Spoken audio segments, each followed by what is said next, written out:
What is up, and welcome to the WMMA Today podcast with Drake Riggs and I, Steve King. There's not a whole lot to talk about for the second week in a row. We have the Bellator 264 recap, some mailbag stuff, a little bit of news, and then a couple previews. Not much, so shoot us comments, questions, concerns, and whatnot. Keep us busy. As always, we appreciate you guys. I put out in the tweet today or yesterday that the chat, we have the best chat, the best people who pay attention to our show on a weekly basis, and that's all of you guys. That's Jimmy, James, Jin, Sammy, Rain. We see you. Thank you for coming in early. Ghost Phantom, hello. And whomever else shows up, let's fucking go. Let's do it. All right, kicking things off, as you said, Steve, with the Bellator 264 recap. Just a single fight, and what do you know? We called it. Pretty darn close one. It was a bit of a trap fight, but Pam got it done. I called it on the nose. You said split decision, right? Yep. You know, I mean, I said what decision? It was a good fight. I mean, Samad was in it, man. She was in it to win it.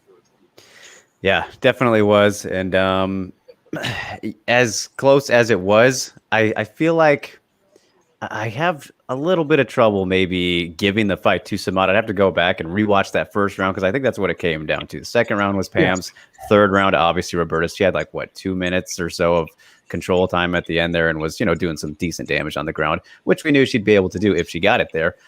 First round, though, Big John thought that she won it. Her corner didn't think she won it if you were listening to the commentary, which I know you guys mute Bellator typically, but that was happening. So, first round was very close, but I felt like Pam edged it out ever so slightly, just a little bit cleaner on everything.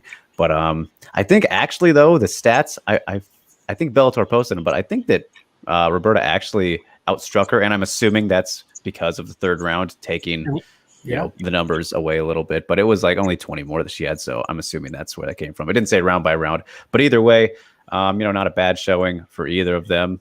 It's going to probably turn some people off to Pam and say, oh, well, this is a fight that, just looking at them on paper, Pam should have won this a lot easier and yada, yada. Roberta's been out for a while, all this kind of stuff.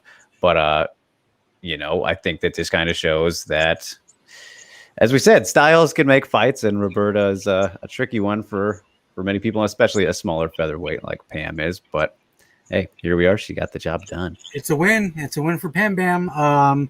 It was, like you said, trap fight, and I think everybody agrees it was a trap fight. Fucking Samad though, she looked good. She didn't look rusty. No, she ain't no joke, man. Yeah, and Pam's been out for a while, and it's good to have both of them back, right? Because they were both out for a bit. So right, and for the Bellator featherweight division, it just keeps getting better. Yes, indeed. Nice to have these ladies around. We'll be very curious to see what they do with Pam next. I know that I watched her post-fight interview today, actually, a couple hours ago, and she mentioned Blanco. Don't have any problem with that one. Could have made that for her debut. Fight. That's a very fun one. We actually talked about that when Pam signed with Bellator. We threw out Blanco. I know I threw out Blanco. Yeah. We both said Blanco and Bud. Those one made sense. To see. Ooh, Bud. Speaking of Bud, is she testing waters or? Sounds like it. Yeah, let's go. But yeah, Pam Bam and Anger Fist would be amazing. Would love to see that fight. Yeah, I think that's the way to go. And then for Roberta, you maybe could do something like Janae. I mean, somebody who maybe that's a little bit. I don't know. It kind of depends on how Bellator feels about it. But I wouldn't be mad at somebody kind of at the back end of the top 10. I don't know. we'll see. Don't know what Librock's up to. That one could be fine. That would be really fun, yeah. Librock needs to get in there, man. Yeah. I think what's going on with her. I don't know, but I think she's training with Jessie Jess for her comeback, of course.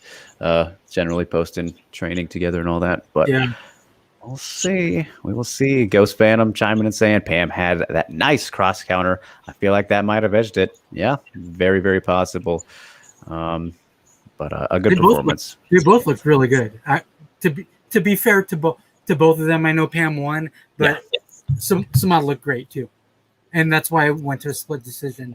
It was a tough fight to call. Yeah. I want to go back and kind of rewatch it just to, get the double takes, if you will. Yeah, I watched it. I watched it live, and then that was it. I don't know. It's not really a fight that I'll probably go back and watch. But I mean, it was good. It was good. I really enjoyed it.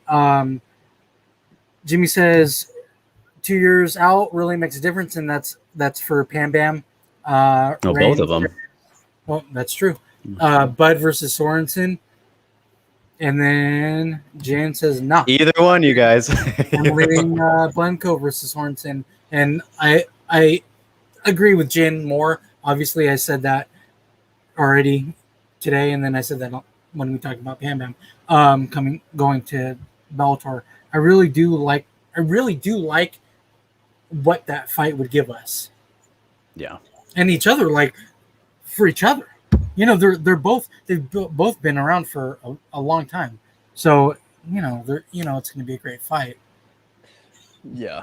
And, as for Bud, I think you could do maybe something like Leslie Smith or even Kavanaugh. There's a couple options for, some of these fighters. So, yeah, dude. All right. So the Bellator featherweight division is actually a division now. We can literally name a bunch of fighters, more than a handful of fighters, which we never were able to do in the UFC, right? Literally have never been able to do that. Literally have never been able to do that. We can now in Bellator. They actually have a division, and it's really nice to see. I don't want Julia Budd to leave. I really don't. Right. I would love to see her fight Amanda Nunes. Clearly, I would love to see that. But there's nothing else. What else is there? Exactly. Now Bellator needs to go get Megan Anderson. There's all kinds of fighters that they can bring in to the featherweight division to make it even better than what it already is. Yeah, we'll see. Cadrino's there, dude. Yeah, exactly. And Joseph here with a great question. I mean, the only real other option I would say, because UFC is quite limited, as you just mentioned there, Steve. But Joseph, good to see you, sir. He says, do you see Bud going to PFL or staying with Bellator? It's got to be one of those two. She said that she's open to all the talks. Right. Bellator, she wants to stay there, but she's open to the UFC and or PFL. PFL would be great, I guess, but they might end up losing Kayla Harrison. So what are they going to do? Can you imagine if they swapped? I tweeted that out when I saw, her last interview with Mike Bond, but it's that would be such a bummer if they just flip flopped. So it's kind of it's like they lose Kayla, but here comes Julia Budd. Julia Budd's going to do basically the same thing as Kayla. There. Yeah. So it wouldn't be.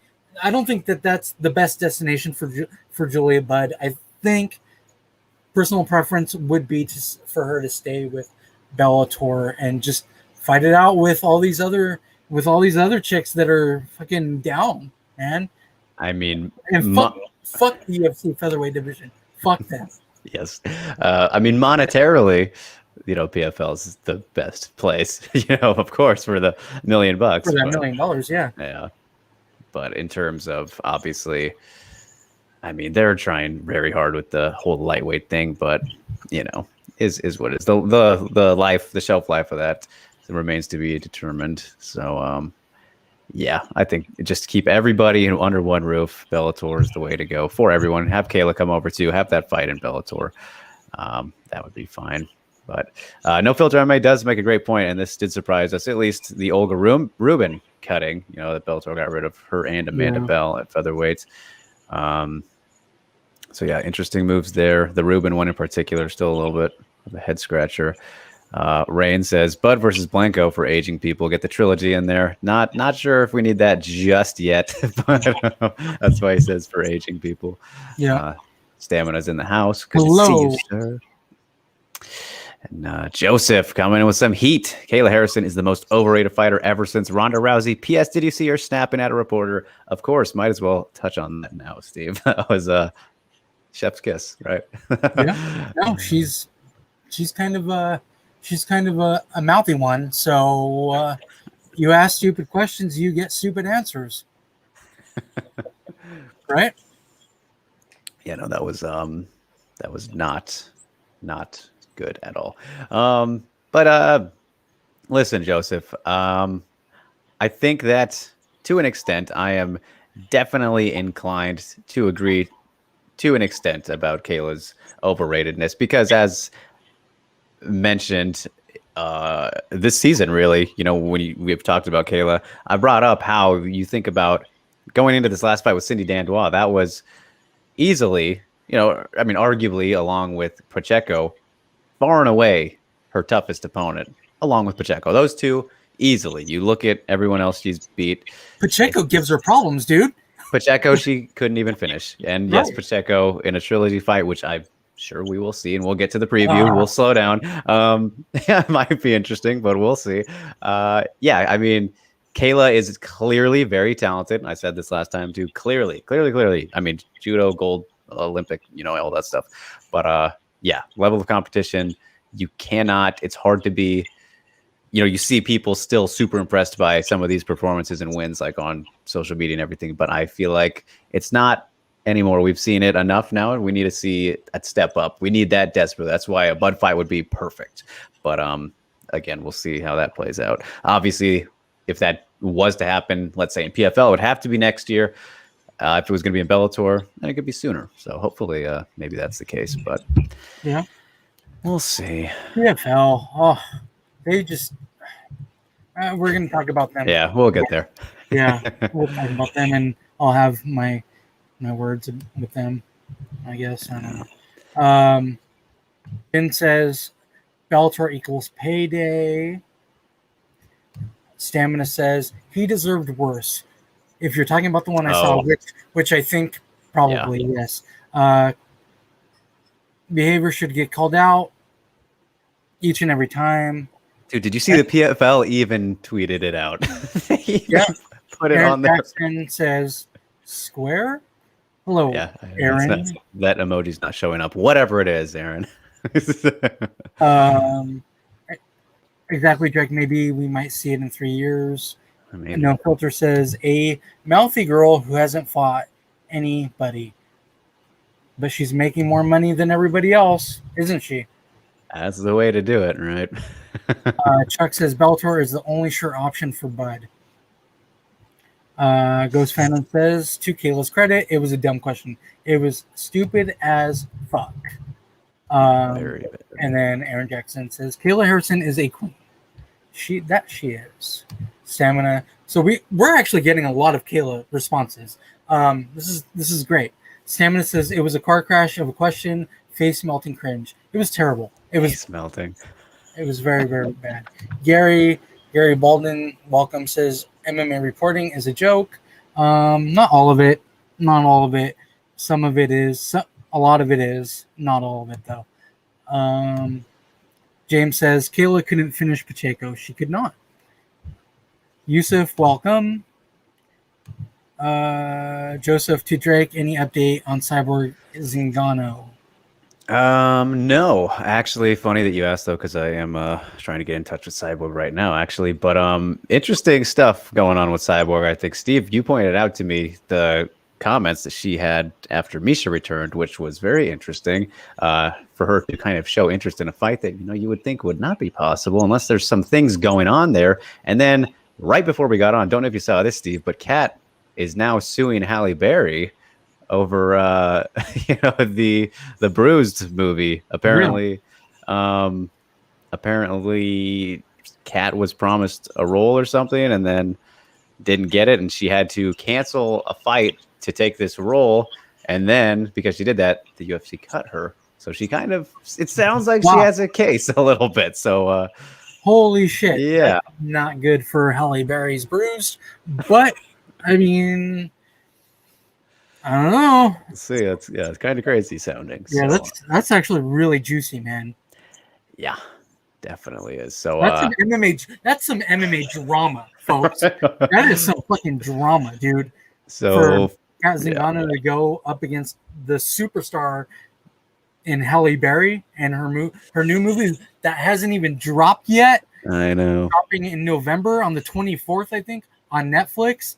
My God. Featuring Invicta. Valentina Shevchenko, Amanda Nunes, Invicta. Is Nunes in it? I know Shevchenko is the Invicta champion in the movie. She or is. Shevchenko. Did I say Amanda Nunes is in it. Yeah. But yeah. So Joseph, that probably doesn't. That's probably going to keep Kat a little bit busy for a while. So I don't know when we'll see the Cyborg fight. If that has anything to do, clashing and all that. So yeah, very interesting thing that came out just a couple of minutes ago, actually. Crazy. Yeah. Love that. Yeah, we're gonna have to keep our eyes and ears out on that, because that's big in the MMA world. Yeah, and especially if she wins, Jesus, that means. Yeah, can you imagine what that means for that movie? The movie, for her pockets, everything. Yeah, maybe she won't have to fight again. Right. Yeah. So. All right, moving on. Yep. Gary says Kayla would still beat Bud, in my opinion, but no one else with names. See, that's the thing, is we know she has the skill to do so, but the resume doesn't really support it just yet. So that's why we need to see that. We need to see a fight like that anyway. Competition of that caliber. So. Aaron says it was a chef's kiss emoji. Perfect. Because we came on right when Drake said chef's kiss. Great timing. So now we don't get we know we don't get chef's kiss emojis on here. I didn't know that existed. No. Ghost Phantom. Oh, that was to James. Yeah. James. Oh, why? Okay. Chuck. Cyborg stays clout chasing UFC fighters. She does. She does do that, but it's also not her. So, I mean, that's what they do, I guess. Stamina says, "Oof, that bruised info nugget, awkward." Yeah, it's juicy. Love it. Very much so. Nunes is in it, James says. Yes, she is. No Filter MMA says, "Let's go, Cat." He's Team Cat for this one. I mean, if that all is true, that's pretty fucked up. To have her, lose her job with the UFC because of that.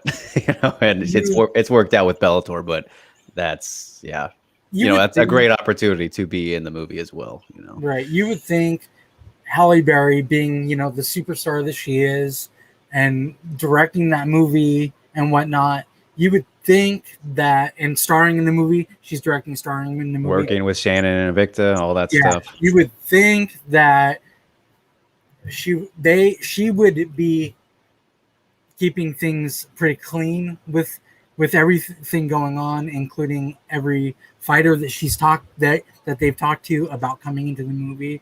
But here we are with Kat Zingano. So again, it's juicy, dude. I love it. Joseph says, "Rest in peace, Lauren Murphy." This is random. Rest in peace, Lauren Murphy, with her birthday and the date that she will be fighting Valentina Shevchenko, because she's going to run through her like a can of tuna. That was really random, and I love that. What a comparison. Yeah, I love it. All right. Great string of comments there, you guys. Appreciate it greatly. This is what makes this the greatest MMA show on all of YouTube, on the internets, World Wide Web. We are the shit. You guys are the shit. That's why. This is exactly why. And it only gets better, Steve, because from the Bellator 264 recap, we head on over to this week's Fanta Punch breakdown. I know you guys are ready, so anticipate right now. Make your guesses for who we have this week, because I did not see this coming. Ghost gave us a little bit of a throwback. The man knows the key to my heart in terms of MMA. So, Steve, you know who it is, right? Because you did see the lineup. And did you expect this would be our breakdown this weekend? This week? No. It's amazing, no? All right, Jimmy throwing in another Whaley. Now we'll save that, buddy. Let's just get into it.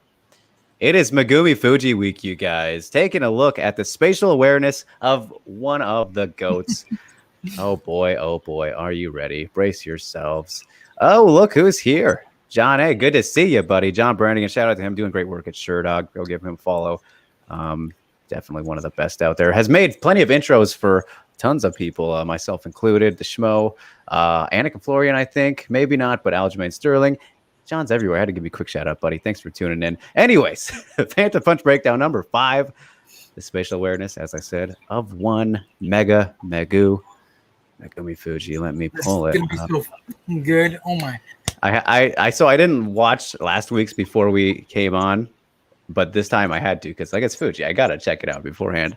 And yes, appreciate. We need to watch. I think we need to watch this prior to coming on the show, just so that because last week I didn't watch it and I was like speechless by it. Right. You know what I mean? Like I don't want to be like that anymore. I want to. I want to talk. Digest it a little bit. Yeah. All right, fair enough. Yeah, I'll send it to you for next week's beforehand. So, or Ghost can just send it to me too. That's also true. Yeah, tag him in the email, Ghost. What are you doing? No, just kidding. This guy, Ghost, Phantom. This guy. All right, let's take a look, you guys. Megumi Fuji, ring/cage control. Megumi was not a dynamic striker. However, her strategic understanding and tactical execution allowed her to maximize her limited tools on the feet. Strategy is defined as the pursuit of a single goal of an advantage over your opponent. Tactics are maneuvers that take advantage of short-term opportunities. Megumi's strategic advantage over her opponents was her ground game. This advantage also gave her the ability to pressure her opponents due to the threat of the takedown. While Megumi's kicks were not the best, Megumi understood how to use her pressure footwork and ring cutting to land open side body kicks. Here we go. And we get full speed and slow-mo this time. Notice how Megumi's opponent is trying to escape the ropes.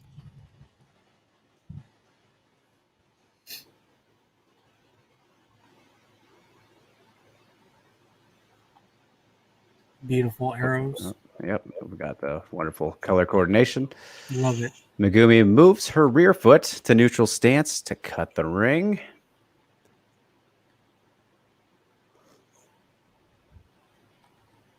Oh, getting ahead of myself there. Still got to work on that timing. Neutral stance cuts off the left side of the ring. Opponent's only way out is to the right. So you can see the base right there.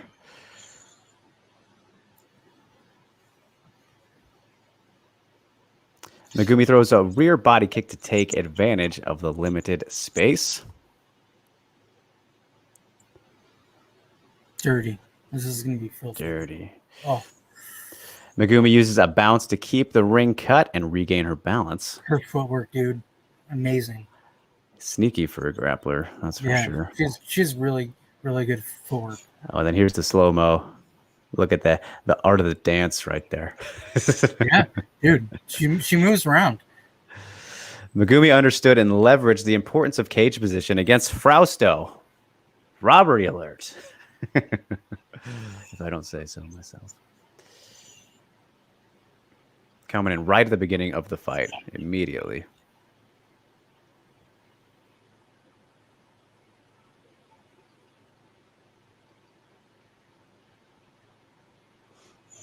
Backed her up pretty much this entire fight. Notice how Megumi takes the center right away, which sets the tempo of the entire fight. That it did. Megumi has established a distance that forces her opponents back to the cage. This distance gives her 2 advantages. 1, defensively, she can pull back with enough space behind her. 2, she can throw her shots without the risk of overextending since her opponent cannot pull back.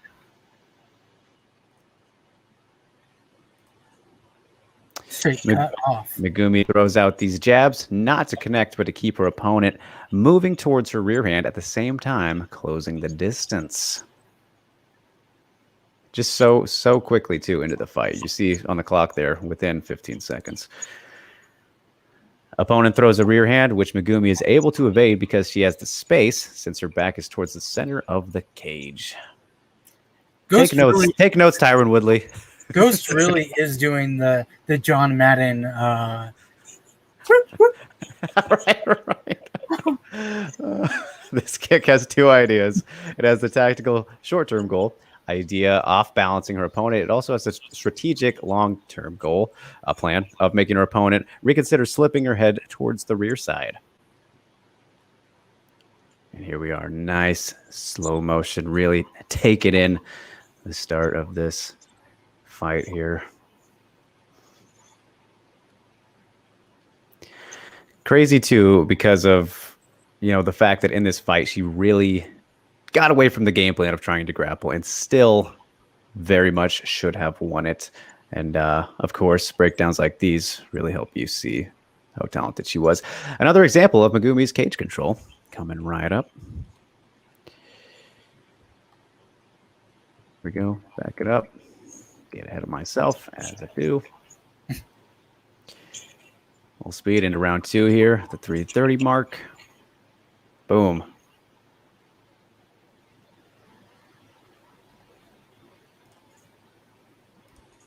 Megumi now steps inside of the open stance to fire off her rear hand.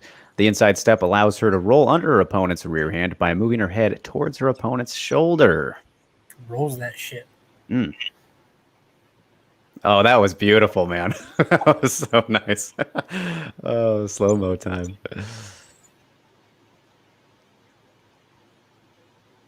Oh, so clean. Out of the way. So clean. While Megumi might have lost this fight on the scorecards, Megumi was able to dictate the pace of this fight and give her opponent problems. It's because she should not have lost, Ghost. Probably shouldn't have lost that fight. Yeah. Oh, exactly. no.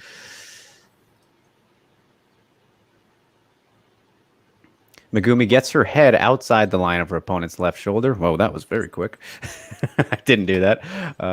Megumi gets her head outside the line of her opponent's left shoulder while firing off her rear hand towards the chest. Also note that her opponent is now reluctant to slip because of the high kick earlier. Plenty of those.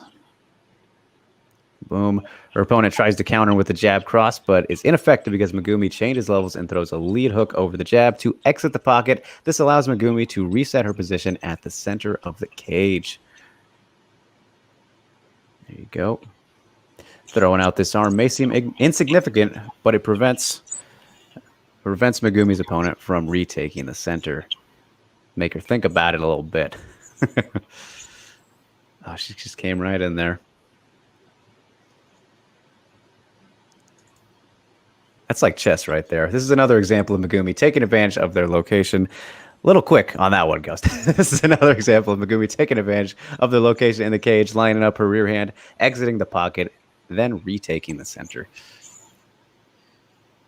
This was a story, this entire fight, Megumi strategic pressure and her ability to land rear hands while at the same time being able to evade her opponent's attacks.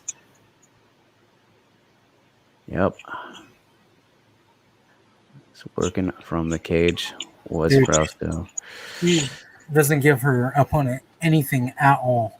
Oh. Megumi's constant peppering of the rear hand also allowed her to enter the clinch safely and effectively.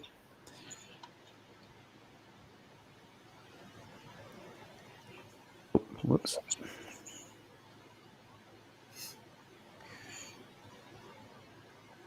We are in the 4th round now. Coming in. Nice knee. Yeah. Trading. Yeah. Gotta love those little knee wars inside. Megumi's entry looks like she's loading up her rear hand, which forces her opponent to react with a lead hook counter, but this allows Megumi to enter into the clinch safely. Beautiful color coordination, of course.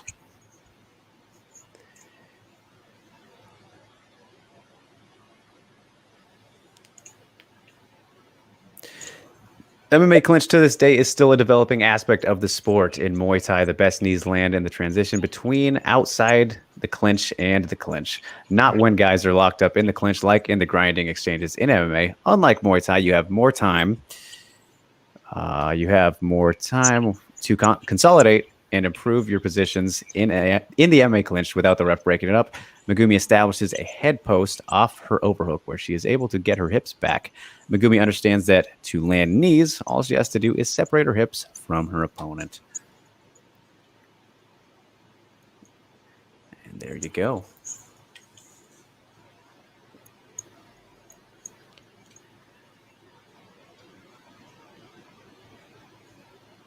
School in session.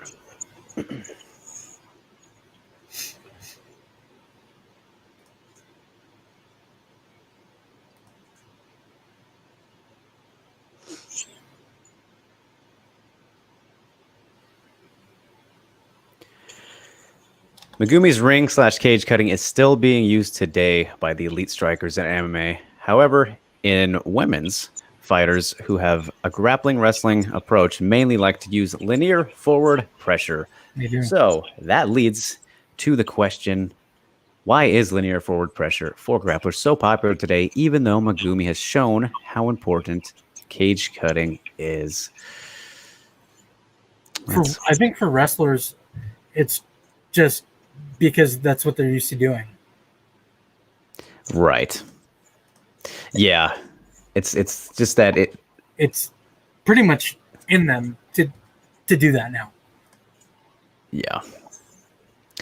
Because, I mean, depending on what you're coming from and all that kind of thing, you're going to have your tendencies and habits, right? And all that kind of thing. And it just depends on how you integrate it, if you get away from it, which surely does happen a little bit. But when you know what your strengths are, like Megumi always did, except for, maybe in that fight where she did get away again from the grappling a bit more than really most any other fight. Yeah, just kind of how it can end up, I suppose. But all right, I want to read through the comments here. John A saying, thanks, man. Up late, working. Thought he'd tune in. Appreciate it, sir. James said, this is going to be good. Megumi has so many tools that she does. Jin did not expect this.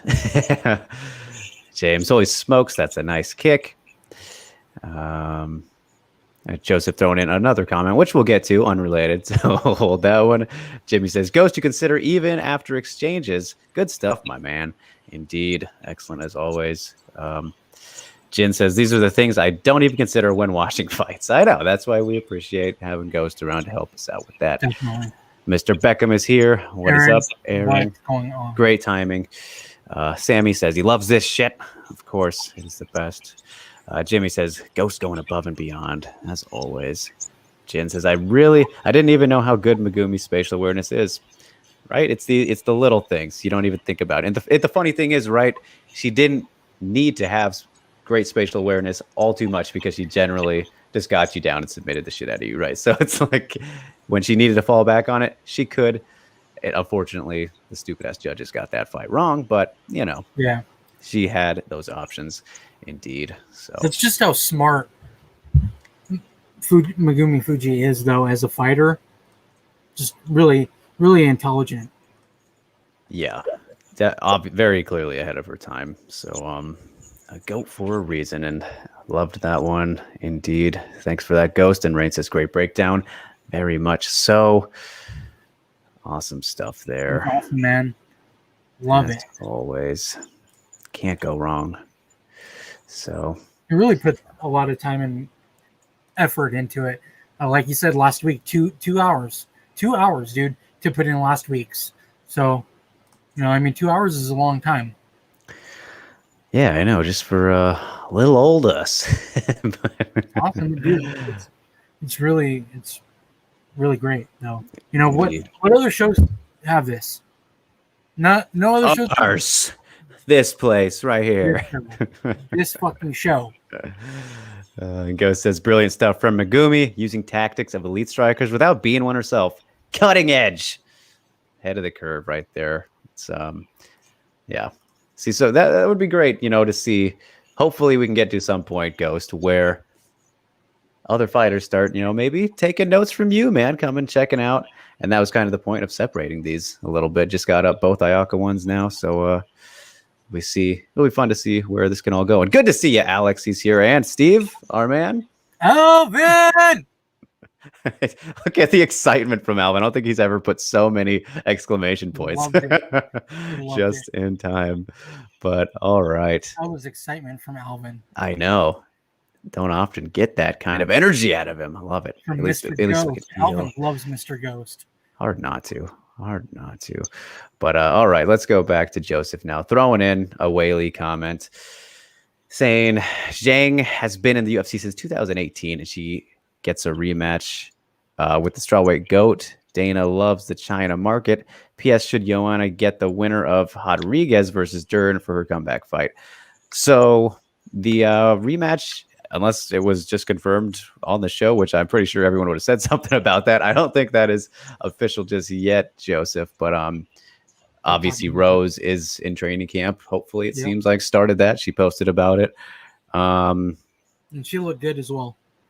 But yeah, I mean, obviously Dana wants that Chinese market back and to have a champion there. Of course, that's a no-brainer. Wouldn't she want? Why the fuck wouldn't he and the UFC want that Chinese market? Like, dude, Drake, we've been saying this from the beginning, from when they opened the Performance Institute in China, right? They're going big over there. Why wouldn't they want Weili in a title fight? Right. It makes all the sense. Yeah, it's just, and real quick, Jimmy, I see you issuing a warning. I don't think Joseph is being, ill intent here, maybe worded a little bit oddly, but I think this is a fair question and point to bring up just because, I mean, Dana said it right after the fight happened that, they would think about the rematch. And I think most of us are all in agreement that Carla should definitely be next. And it's just real. Yes, you and I, of course. It's very short-term thinking, though, if they do go with Weili, and it could potentially set her back a lot. If Rose is to be champ for a good while, and let's say she was to lose the rematch right away, just not good. It's way worse for Weili, and all about UFC and Dana trying to sell the brand and all that kind of thing. And that's what he does. I mean, that's what the UFC does. They're a promoting machine. That's literally where they make their money. They don't. Why not? I mean, they struck that TV deal. You remember? They renewed their Chinese TV deal when she won the title the same night. They were all in from there. So it's crazy, like how big just one fighter. There's multiple Chinese fighters, of course, in the UFC, of course, but there's nobody as big as Weili. Yeah, probably safe to say. No, that's facts, dude. Yeah, no, definitely. But yeah, we'll see. Again, as we've talked about it, of course I want to see that rematch, but I just don't think the timing is right for that. For Weili's sake and for logic's sake, let's, let it breathe. I know you want that market back and everything, Dana, and you're probably mad that Carla took out, Jan for the time being, which I am too, but we'll see where it goes. But then the second part of Joseph's question, he says, should Joanna get the winner of Rodriguez versus Dern for a comeback fight? That it wouldn't be super illogical, but she's not taking it. We already know that. She said she wouldn't fight either of them already. She said she has no interest in either. We have asked her that already. I'm convinced that she doesn't want to fight. Unless if it's Rose or Weili. I think that's literally it. Yeah, she doesn't seem to care, which, hey, I mean, she's had a great career, full career, and doesn't need to come back. She's doing just fine. She's been fighting for so long. And plus she did Muay Thai, before she even did MMA, became the champion in the UFC. She's had a wonderful fighting career. If she wants to call it quits, then let her be, and just let her lay out in the sun and look beautiful. You know, I mean, being the Instagram model that she is at this point in her career, in her life. If that's what she wants, then that's what she wants. I think we should stop talking about Joanna, to be honest, because we don't know. Nobody knows. I don't even know if Joanna knows what she wants, if she wants to fight anymore. I do think that she would probably entertain a fight with Rose and Whaley, and that's it. She don't give a fuck about anybody else. Not even Carla. She doesn't care. She doesn't care about anybody else. Carla's a former champion. She doesn't give a fuck about her. She wants either Whaley or Joanna or kick rocks. Yeah. Yeah, I mean, maybe if Carla was champion, maybe a title fight just in general would do it. But yeah, again, that's literally only if Carla's. But we shouldn't even be talking about those, right? So no, I don't think that we should be talking about Joanna either. Well, that's a fair point, and that's why, right? Because we know the fights she wants don't make sense right now, so there's no point in mentioning her. Not to be disrespectful, as we just said, obviously a legend, one of the best ever, everything like that. But as for Rodriguez and Dern, I've said that fight clearly next contender fight, winner of that should get the title shot after Carla. I don't think there's any. Seems pretty clear to me, Steve, and it's main event, so it feels set up that way. Can't wait for that one. Okay, so he ended up coming back. Joseph did. I'm not being harsh on Zhang, and I didn't think so either. Yeah. But because Joseph has been here before, and he hasn't been one of those. But look at the 115 division. In the best female division ever, it's a slap in the face to Carla. Did Dana hate her fight against Jan? I don't think so, but it's just like, again, how can you hate that when it was a one-sided fight for Carla in Carla's favor, a former champion. Maybe the UFC and Dana, maybe they don't see Carla Esparza as the face, of the division, and maybe that's why they want to go a different way than Carla Esparza. I don't know. Based on what we've seen in Carla's career and her last fight, she absolutely fucking deserves the title fight. Yeah, hands down. And I think that, I was trying, while you were speaking there, Steven, thinking of what Joseph said, it's like, I was thinking that maybe aside from, the market, Chinese marketability, all that kind of stuff that does play the business side, right? The business side of things, them thinking that maybe that fight and rematch is more sellable in a general sense than the Carla rematch. But story-wise, no, definitely not. But obviously, short-term memories. The UFC doesn't do stories very well. They really don't. They do video packages prior to the fight, and that's it. They don't put out a lot of story packages to build up a fight. They don't do that. I don't think they feel the need that they have to do that. Would it benefit them to do video packages of a Carla Esparza going into a fight against Rose Namajunas? Of fucking course it would. Of course it would benefit. It would benefit not only the promotion, it would benefit the two fighters fighting. Yeah. And it would benefit the fans. Dude, what do they have to lose? What does the UFC have to lose about doing video packages? They have everything. Right? They have the MMA world at their fingertips. Just make it better. And they don't do that.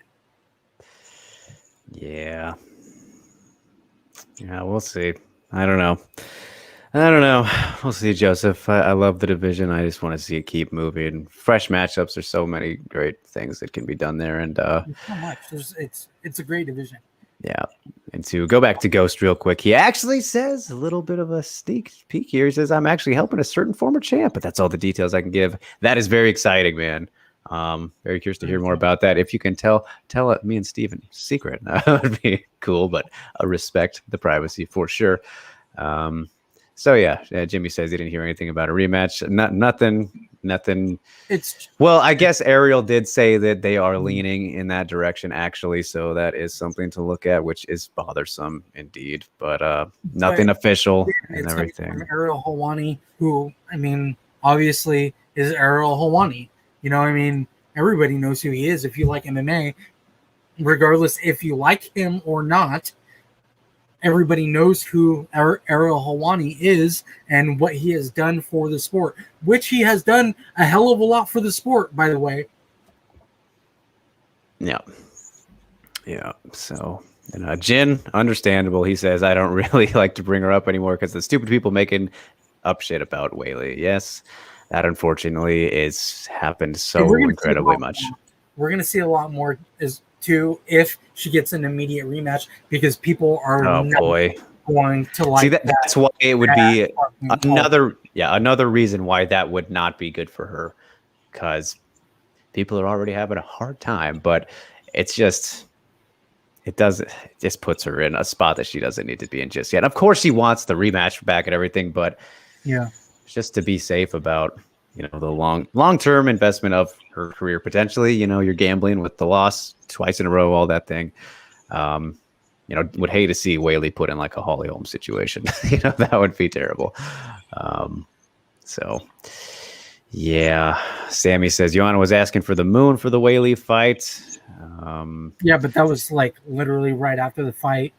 We haven't heard anything from her since then. It's been a long time. Yeah. I mean, shit, Drake even talked to her. Yeah. Yeah, that I did. So, I mean, if Drake couldn't get it out of her, who the fuck's going to get it out of her? No one can. Stamina says Dana probably didn't hate her Jan fight, but maybe all the previous.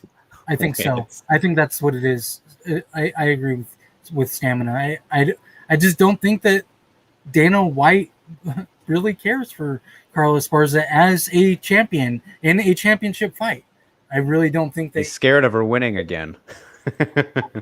Dude. Which is possible. Yeah. It's very possible. I mean, her wrestling is fucking phenomenal on point. Yeah, that it is. Jimmy says, well, if Rose doesn't fight this year, what about a Carla versus Weili fight where Carla falsely claimed that Weili is ducking in 2020? I mean, I guess that would be the next best thing.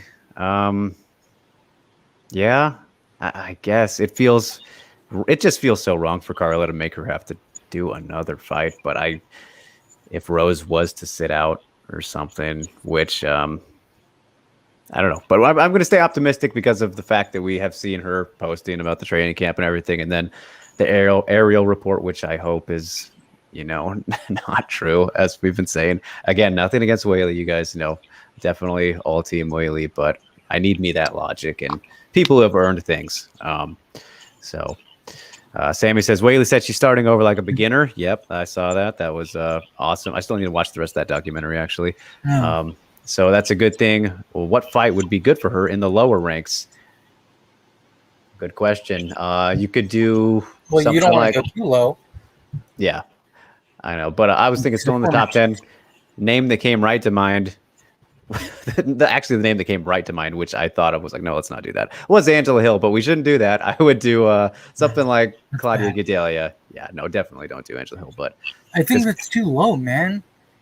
But she's like, what, 8, 7-ish? Where's Claudia? Claudia is number 8.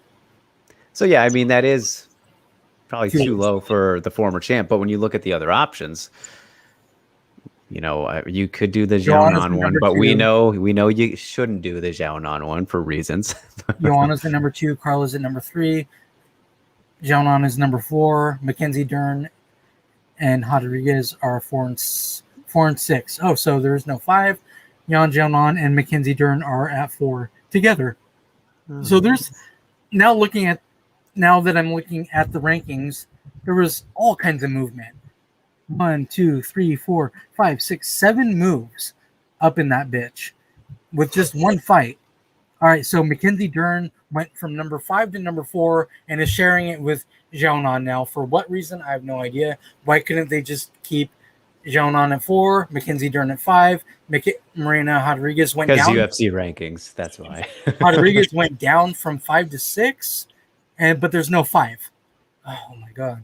Tisha Torres went up from 10 to 9. Watterson went down from 9 to 10, so they flip-flopped.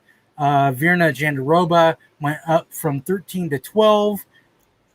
Amanda Lemos went up from 14 to 13. Angela Hill dropped down 2 spots from 12 to 14. That was a whole shit ton of movement with just one fucking fight.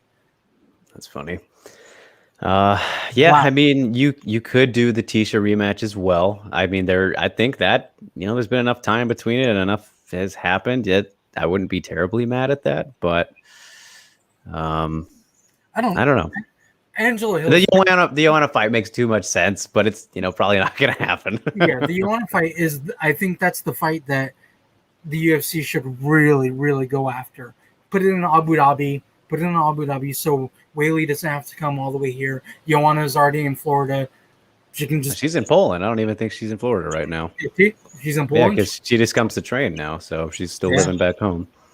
So maybe that's an issue. Because she is in Poland, that she's in Europe. Very true.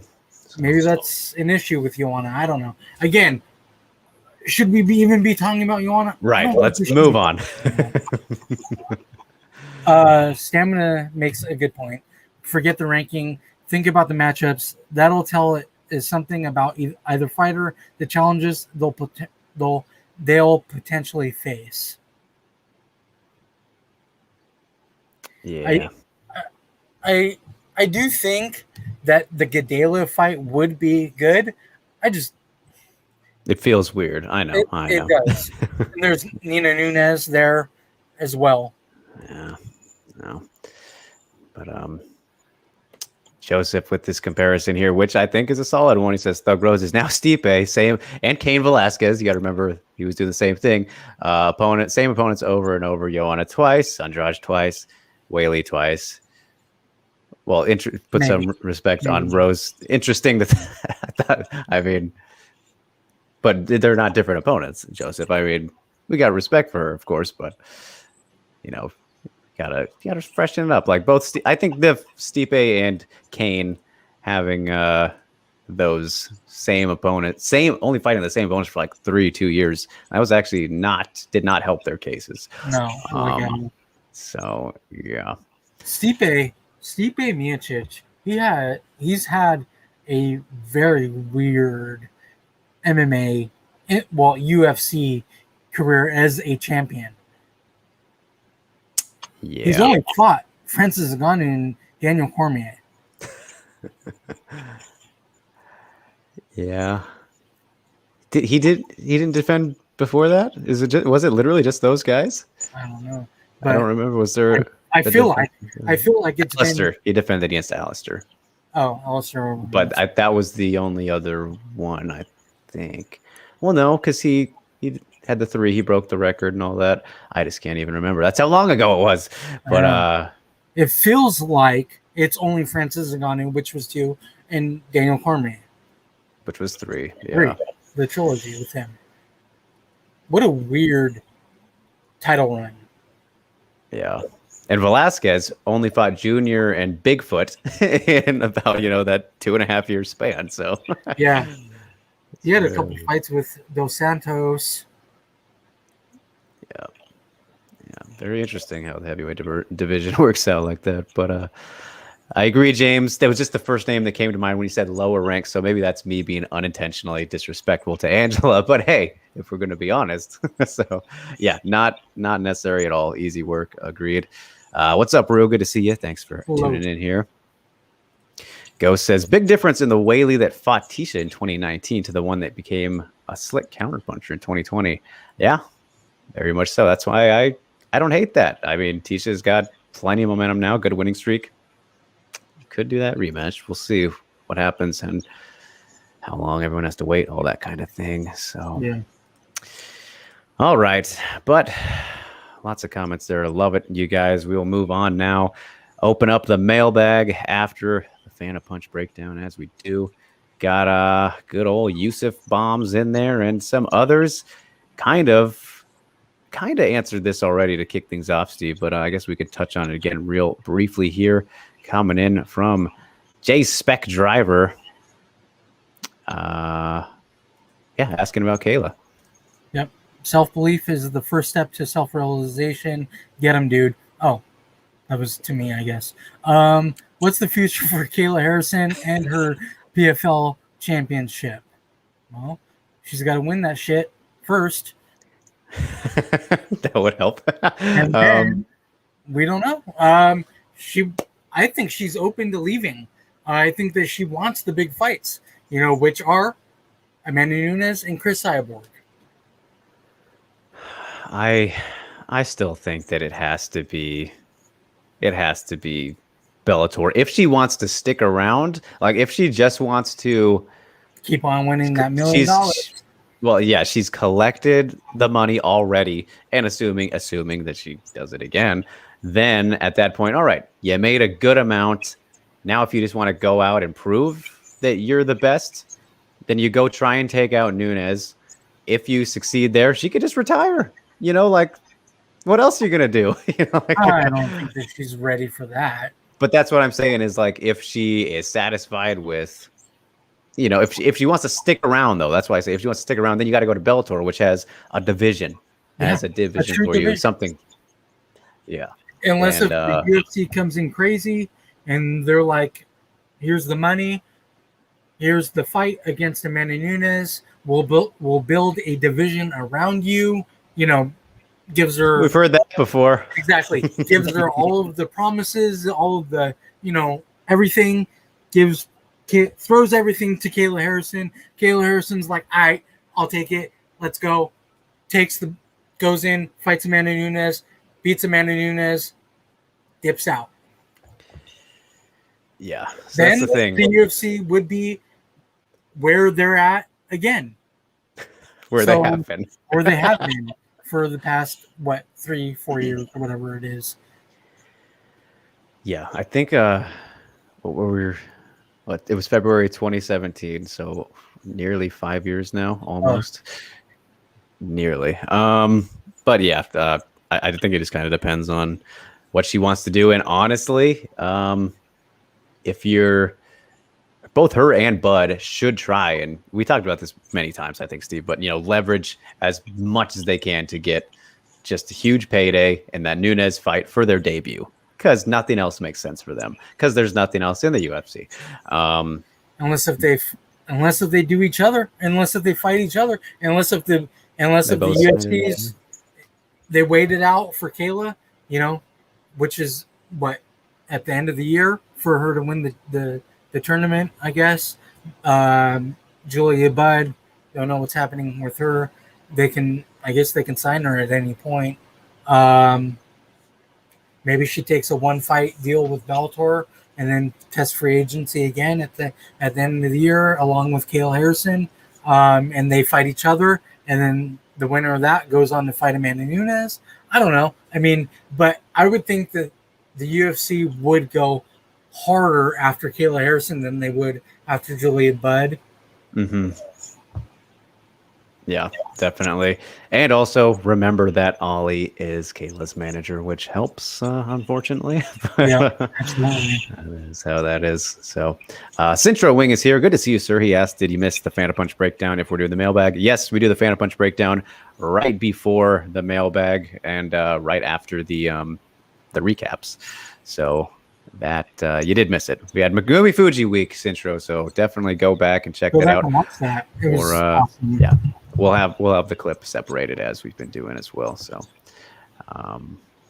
he says, I have to say, after watching those, I feel like I'm not looking for the right things in fights. Well, hey, that's why Ghost is here. It's funny when you watch breakdowns of fights and you're like, shit, I totally missed that. Yeah, I know, right? But that's what a breakdown does. It literally breaks down the fights. But when you're watching live, you don't see everything. That's why it's so hard to be an MMA judge. Yeah. And you have that energy, the excitement of a live fight and not knowing what's going to happen, all that kind of thing. So I know we give a lot of hell and shit to to judging in MMA, but it's not an easy task. It really isn't. No. That's why you need to have the best, especially for title fights. Oh, yeah. None of these Texas rookies out here. Or Missouri or Kansas. Oh boy. Don't get me started, Steve. Or even New York. Right. All these places. But anyway, Ghost Phantom says, but Tisha is using the same stuff. Going back to the potential rematch there. I didn't see any improvements for Tisha. As we mentioned last week, I agree. It's just kind of that ramped up aggression from Tisha has really been nice to see and helped her out, I think. Yeah. So, all right. Thank you, J Spec Driver, as well for this question. Before we go to the next one, which might be Yusuf time, so get your hover hands ready as stamina is for the shenanigans button. Joseph asks again to Drake, any update on Misha? Because I was on her radio show last Thursday and I asked her if she wants to be on the Nunes Pena card in December, and she said, I want to fight in November.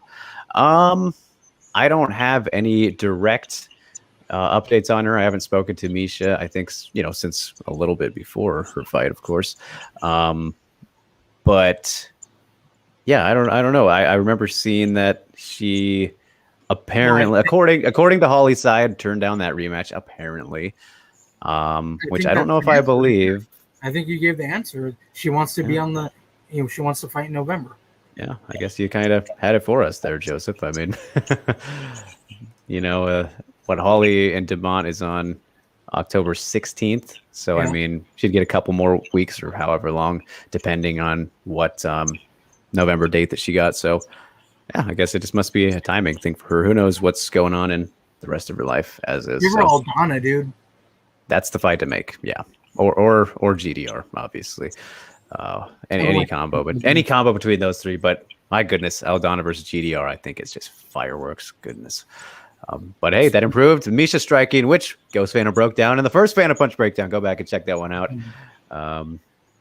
Yes, definitely. So, all right, we will continue on then to, as I said, I believe Yusuf. We shall see what do we got here. There's Yusuf, and just some happy comments. Is this going to be negative? Probably. We got Old Pretty and a Gee there. Getting mad at Steve. She does regularly. She does. We'll go. It's our little thing where if she fires at me, I fire back. I haven't fired back at her, but I will. And I'm actually going to fire back at her right now because I know she watches. You know what, Nyla? You need to show up live. Fuck jiu-jitsu. Show up live and hang out with us. She's ducking, man. She's ducking. She doesn't want the heat. Doesn't want that smoke. But all right, here's Yusuf. You guys get your shenanigans ready. Steve, take it away. Boxing for you. Holloway, being called the best boxer in UFC is overstated. Boxers mainly put on clinics. Feel that Max is more volume and pressure. For me, Jan and Stipe are the best. Thoughts? Dude, Calvin Kattar's got some badass boxing and MMA. Love his boxing. But yeah, Peter Yan is really good.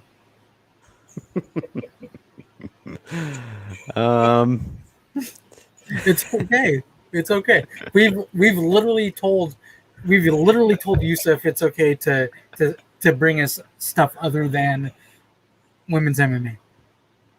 The people are not here for it, but I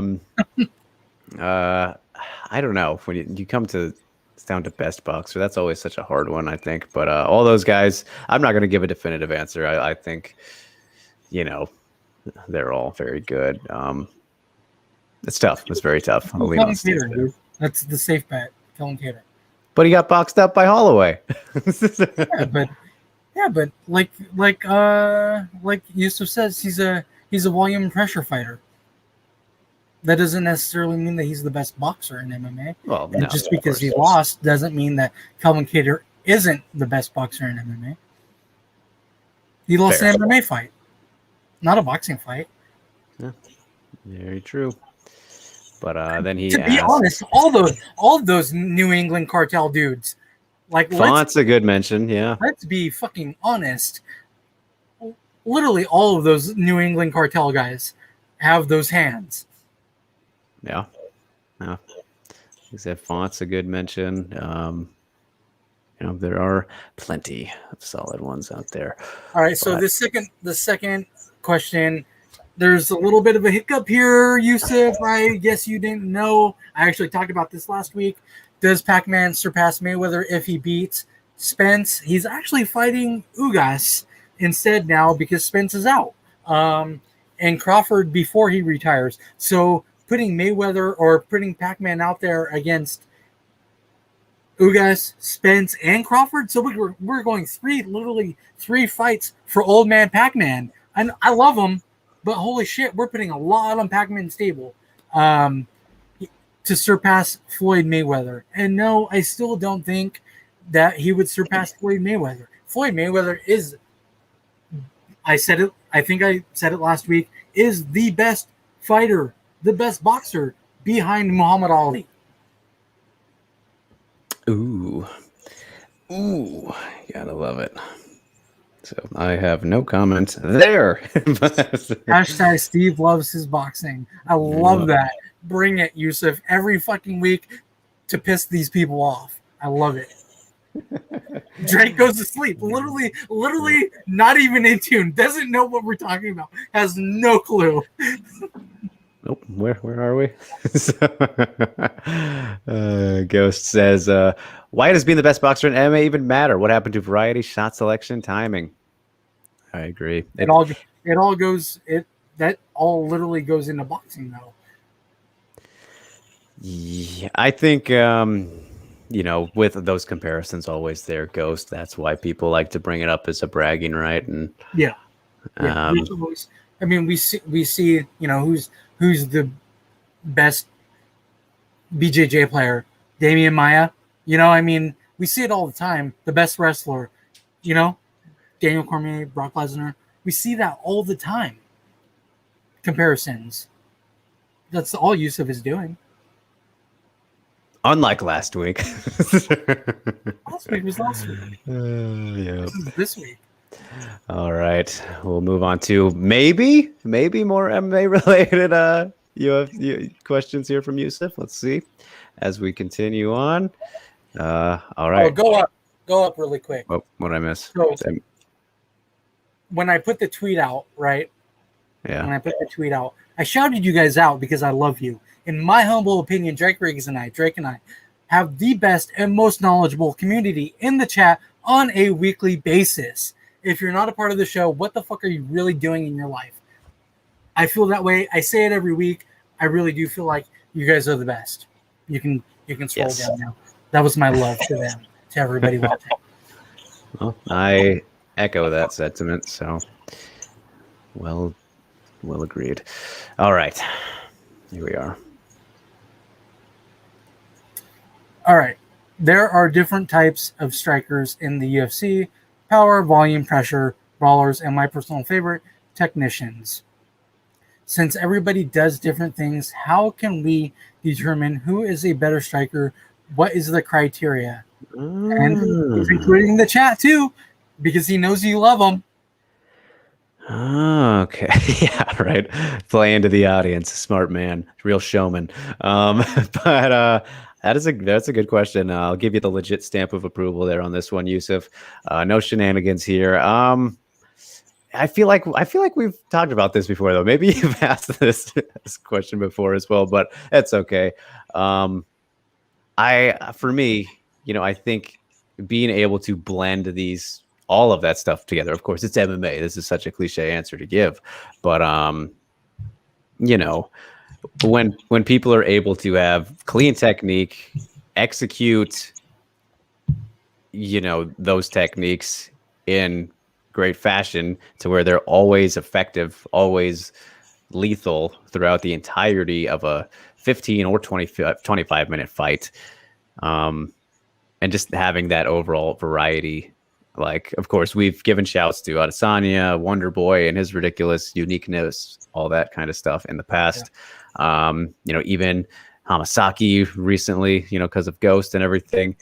As Jimmy says here, we should definitely just defer to Ghost here, because you go look at what he points out. Thing. Look at the breakdowns. Bruce saying the same thing. Yeah. What does Ghost think since he's always doing breakdowns? Oh. He agrees. Ghost says this is actually a good question. Hold on, guys. Ghost is warming up. In the meantime, Stamina says, "Oh, there we go. We'll go back to that."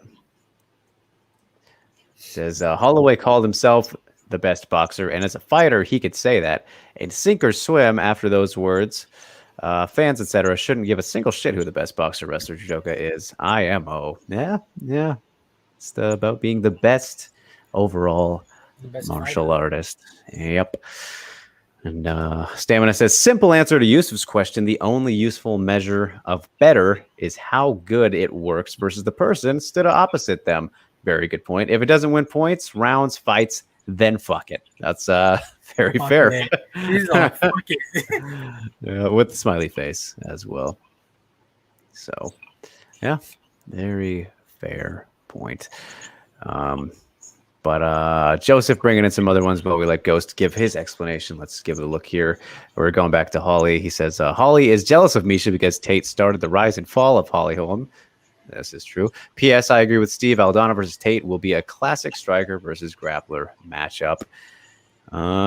In theory, that definitely is. I mean, Misha against her or GDR. But again, if you look at that fight with Renault, and also shout to Ghost for that breakdown of her striking improvements, she's gotten a lot better in the striking. So it's definitely traditionally a striker grappler matchup, but we'll see.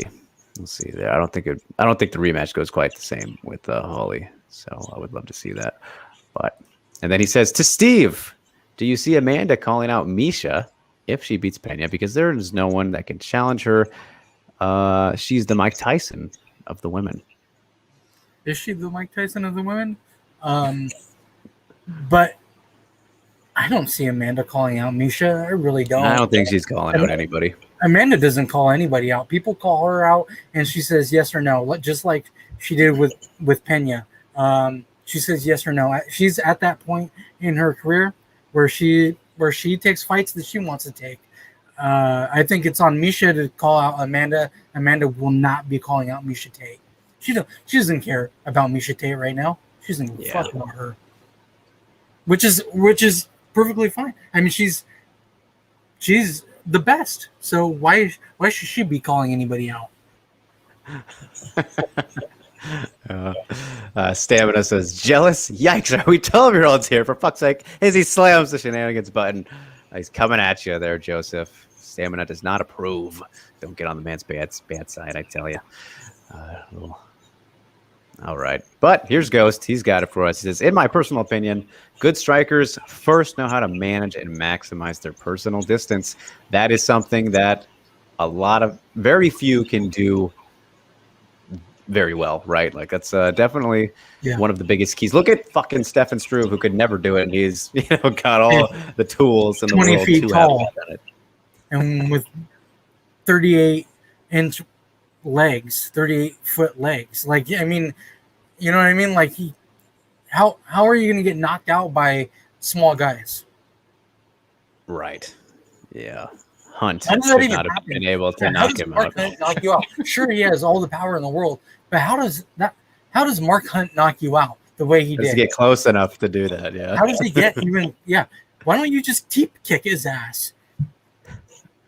That was, though, we got to give an excellent give Mark props for that, because he did fight smartly in that fight to back Stefan up to the cage where he couldn't go anywhere. So that was he definitely used his weight.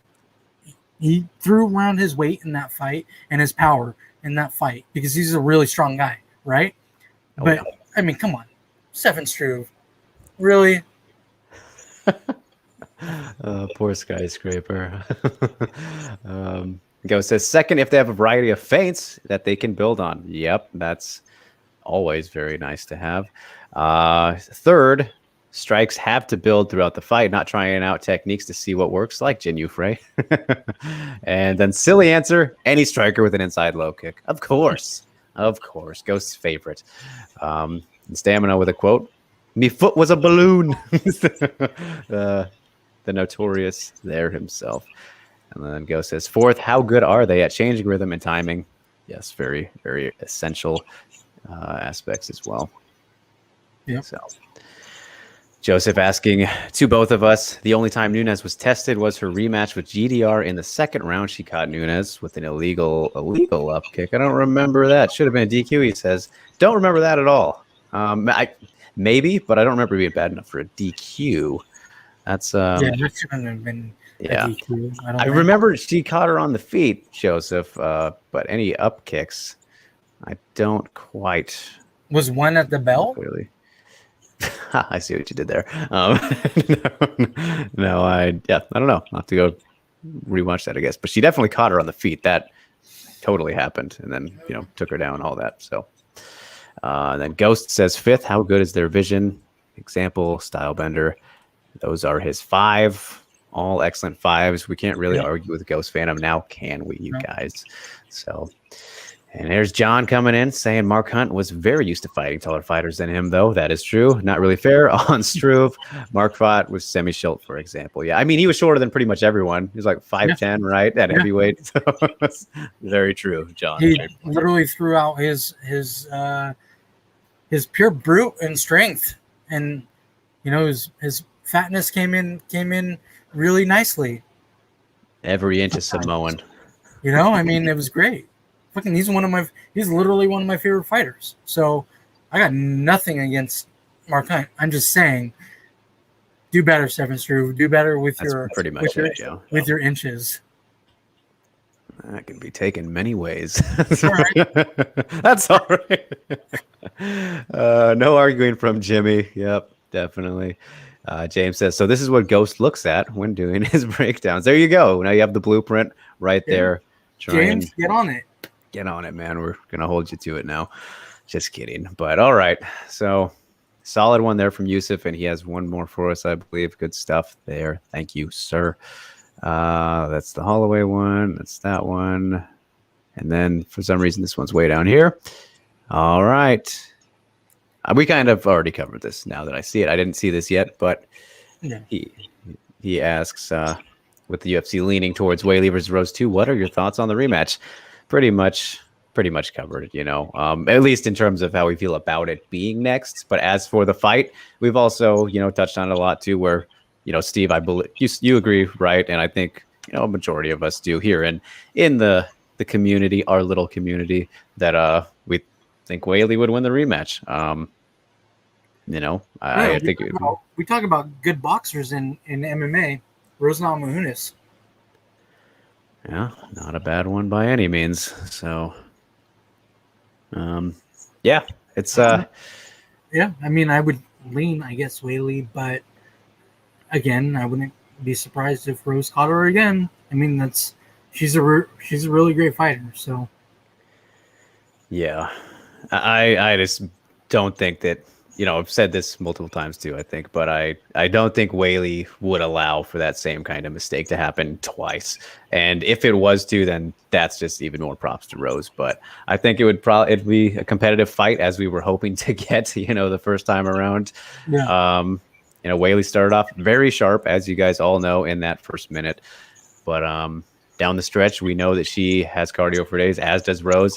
I think it'd be very fun all over the place. But hopefully we get to find out at some point. But again, I just think that the loss will only make Weili that much better, because she's just that kind of competitor and athlete. So she could be even scarier next time we see her, whether it's against Rose or not. But until we see otherwise, I still feel like she's going to come back just as strong, if not better, like I said. So, but Jin says, that's very interesting. Ghost, I just look at who lands. So, I think we all.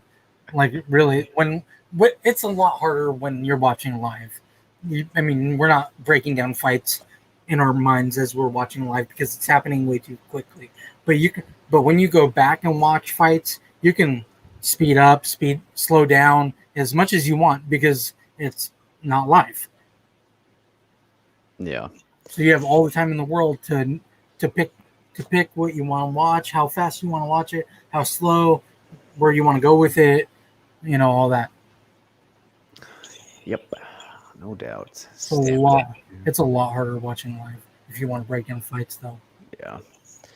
Stamina says, you know what? That might be a question for another time. Recall fights that should have ended by DQ that ultimately didn't. I can think of a few that did and shouldn't. Example, Randa, but not the opposite. Okay. Yeah, that is a pretty interesting topic, actually. What was the Randa one? With Pinheiro. Oh, yeah.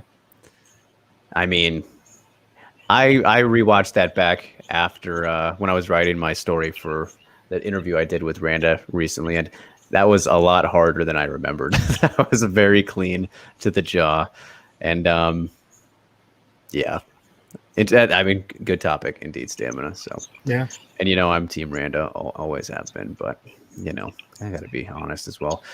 And Joseph bringing up somebody who I have muted on Twitter. He says, if Jake Paul beat a washed-up Woodley, let Amanda in there against Jake, and we'll see Bugs Bunny in his mind. Random, but not going to happen.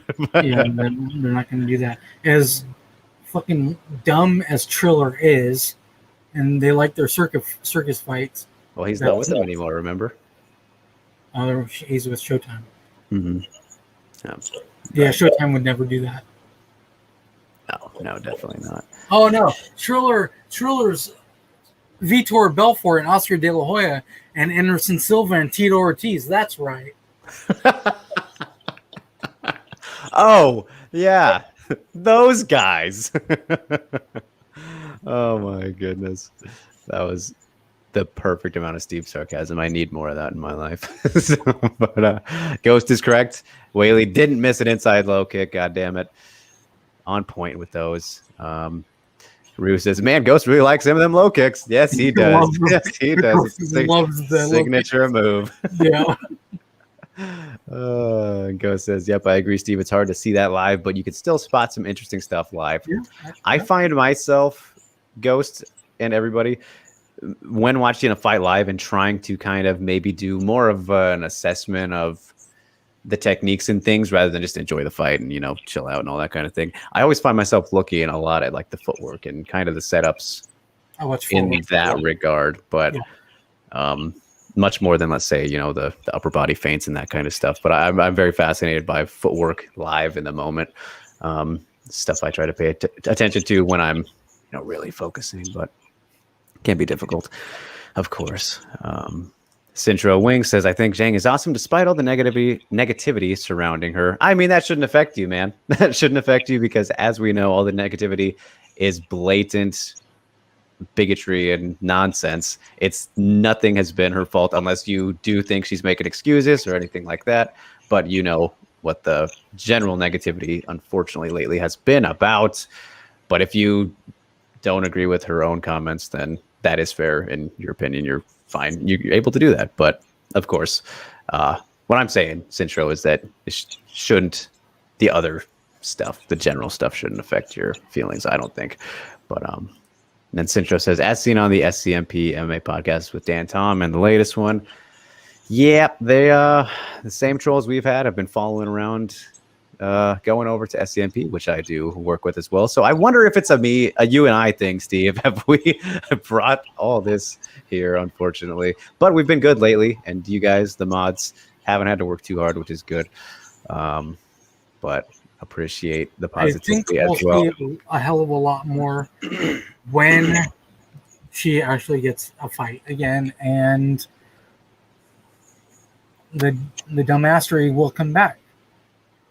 And I just actually remembered something now that makes me pretty bummed. When you look at, you guys remember when it kind of first happened and we did lose Suki. That was her name, right? I know that was a while ago. And no disrespect to Suki, who found us through Instagram and you guys, I believe, recommending. But also, Makoto, who you probably surely have noticed is not here today.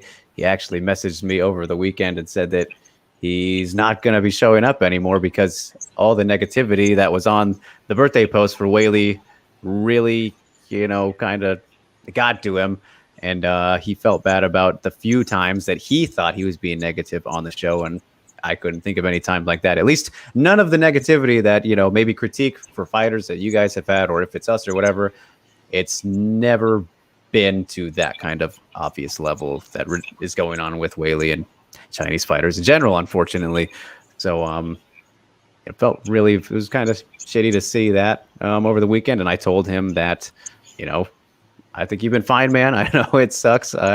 We've talked about it before, but so yeah, Makoto is not going to be hanging out anymore because of that. So it's just a bunch of bullshit. And going off on a little bit of a tangent here, but just wanted to address that because I remembered it when you mentioned all that stuff, Steve. So it's fucking lame. It's really lame. And hopefully Makoto comes back someday. I wish him the best, but that's where we're at. Yeah, it's fucking shitty, man. Shitty. Yeah. Shitty that people want to. That's twice, 2 people now. Yep. That from this show, just from our show. Yeah. So, John asking Anderson Silva versus Tito. What are your guys' thoughts on this? I don't care. I don't care at all, John. It's silly. Let's leave it at that. Steve, will you be watching? Look, man, I wrote about it. I just put it out an article today. Go check it out at Stock and Slot, thestockandslot209.com. And Triller, it's just a circus fight.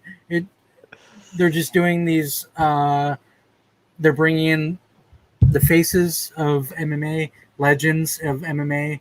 I mean, come on. They have Oscar De La Hoya fighting Vitor Belfort. Like, I'm still not sold that's even going to happen. I have a feeling Oscar. That's the headline. Yeah, that's the headliner. I have a feeling he'll pull out, though. Anderson Silva, it's possible. Anderson Silva and Tito Ortiz is the co-main event. De La Hoya and Vitor Belfort is the headliner on that card. So, I mean, I don't know. I'll watch it because I like the fuckery that we're getting. I've literally watched all of them.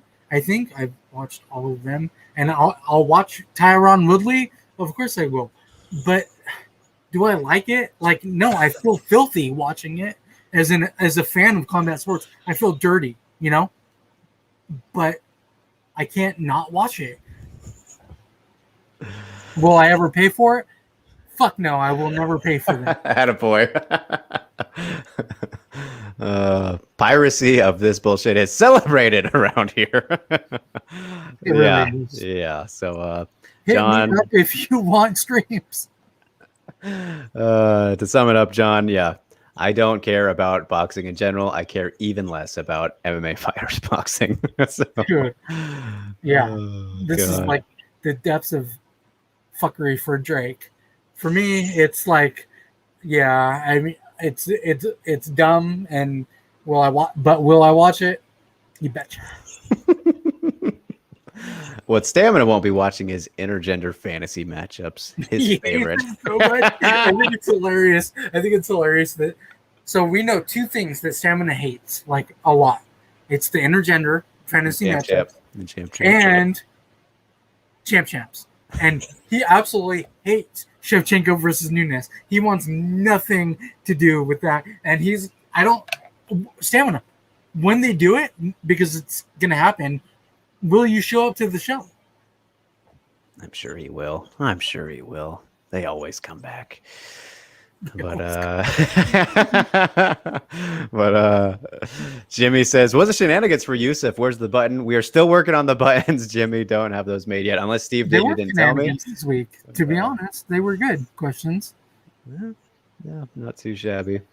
But Chuck saying the troll left some questionable comments on his channel as well. Yep, we got plenty of those. Steve, he actually went to Twitter this weekend and went to my page and Steve's page. So he left us some wonderful, juicy trolling. It's pretty much the same shit. It's the same fucking shit over and over. Literally. Get some new material, man.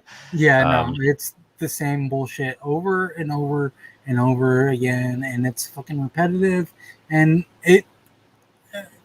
we're not going to give you the time, homeboy. Yeah, that's already too much right there. But Ghost says, Drake, I got the same trolls on the Phantom Punch. Yep, I saw that. I had to take care of that as well. Same guy. Same fucking guy. So funny. But yeah. I'm glad to see people checking those out, by the way. But yeah, Jimmy says, man, I like Makoto. Rue, Makoto always had the interesting Whaley tidbits. He'll be missed.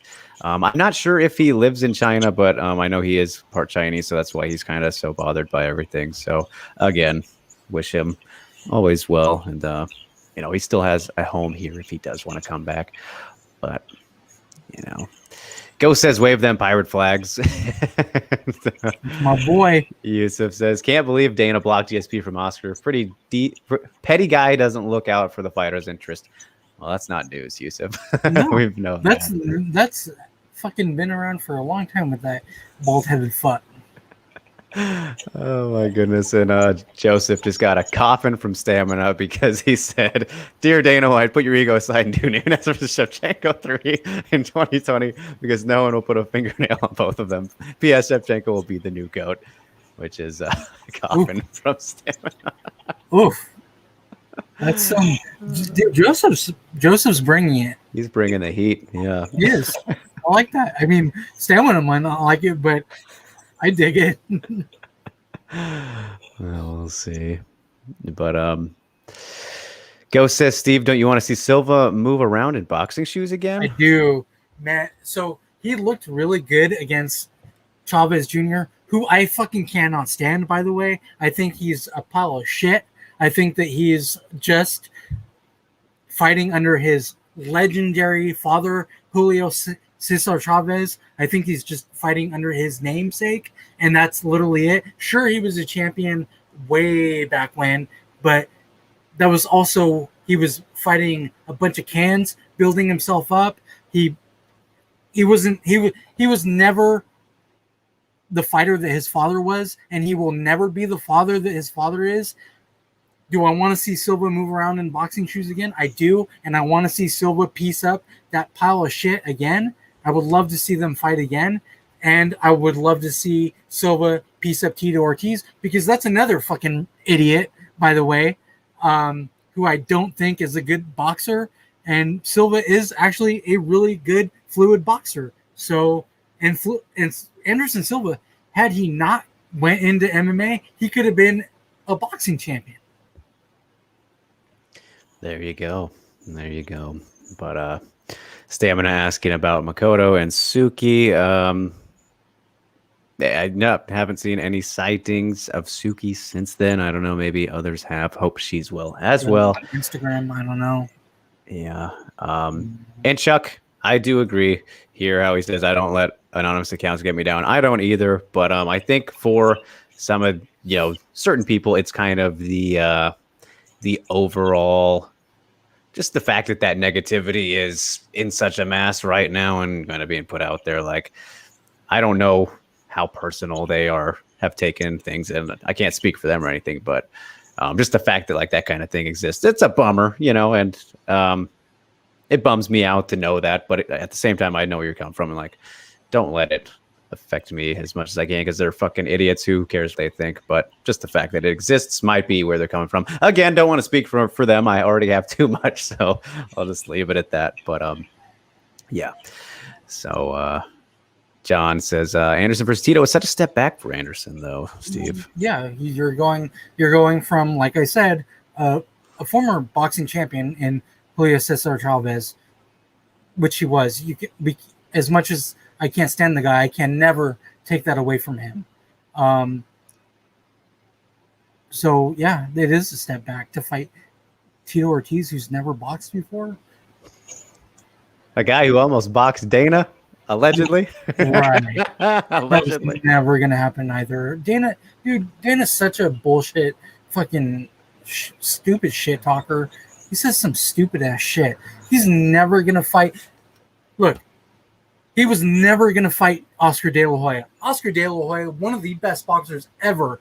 You put aside his coke, and wearing the Fishnets. the fishnets thing. Put that all aside.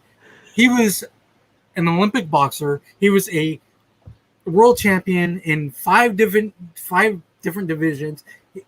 Legit one of the best boxers ever. Dana White would have got his ass handed to him, and he fucking knows that. That's why all he does is runs his mouth. That's all he does. Runs his fucking mouth. He will never put money up to fight somebody. He won't fight anybody. Ever.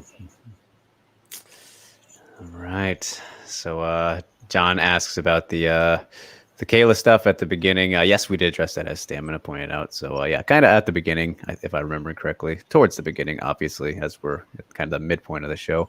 And Joseph says, "I will not be shocked if Nunes if Nunes pulls on McGregor, saying I announced my retirement. Thank you for the cheese. Catch you later." I've been saying it. I mean, I thought she would retire at the end of.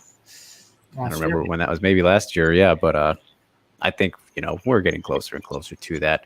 Yeah, I wouldn't be surprised by that either, Joseph. So. Yeah, that sucks. That sucks to think about that. We're even talking about Amanda Nunes getting to the point where she actually might retire.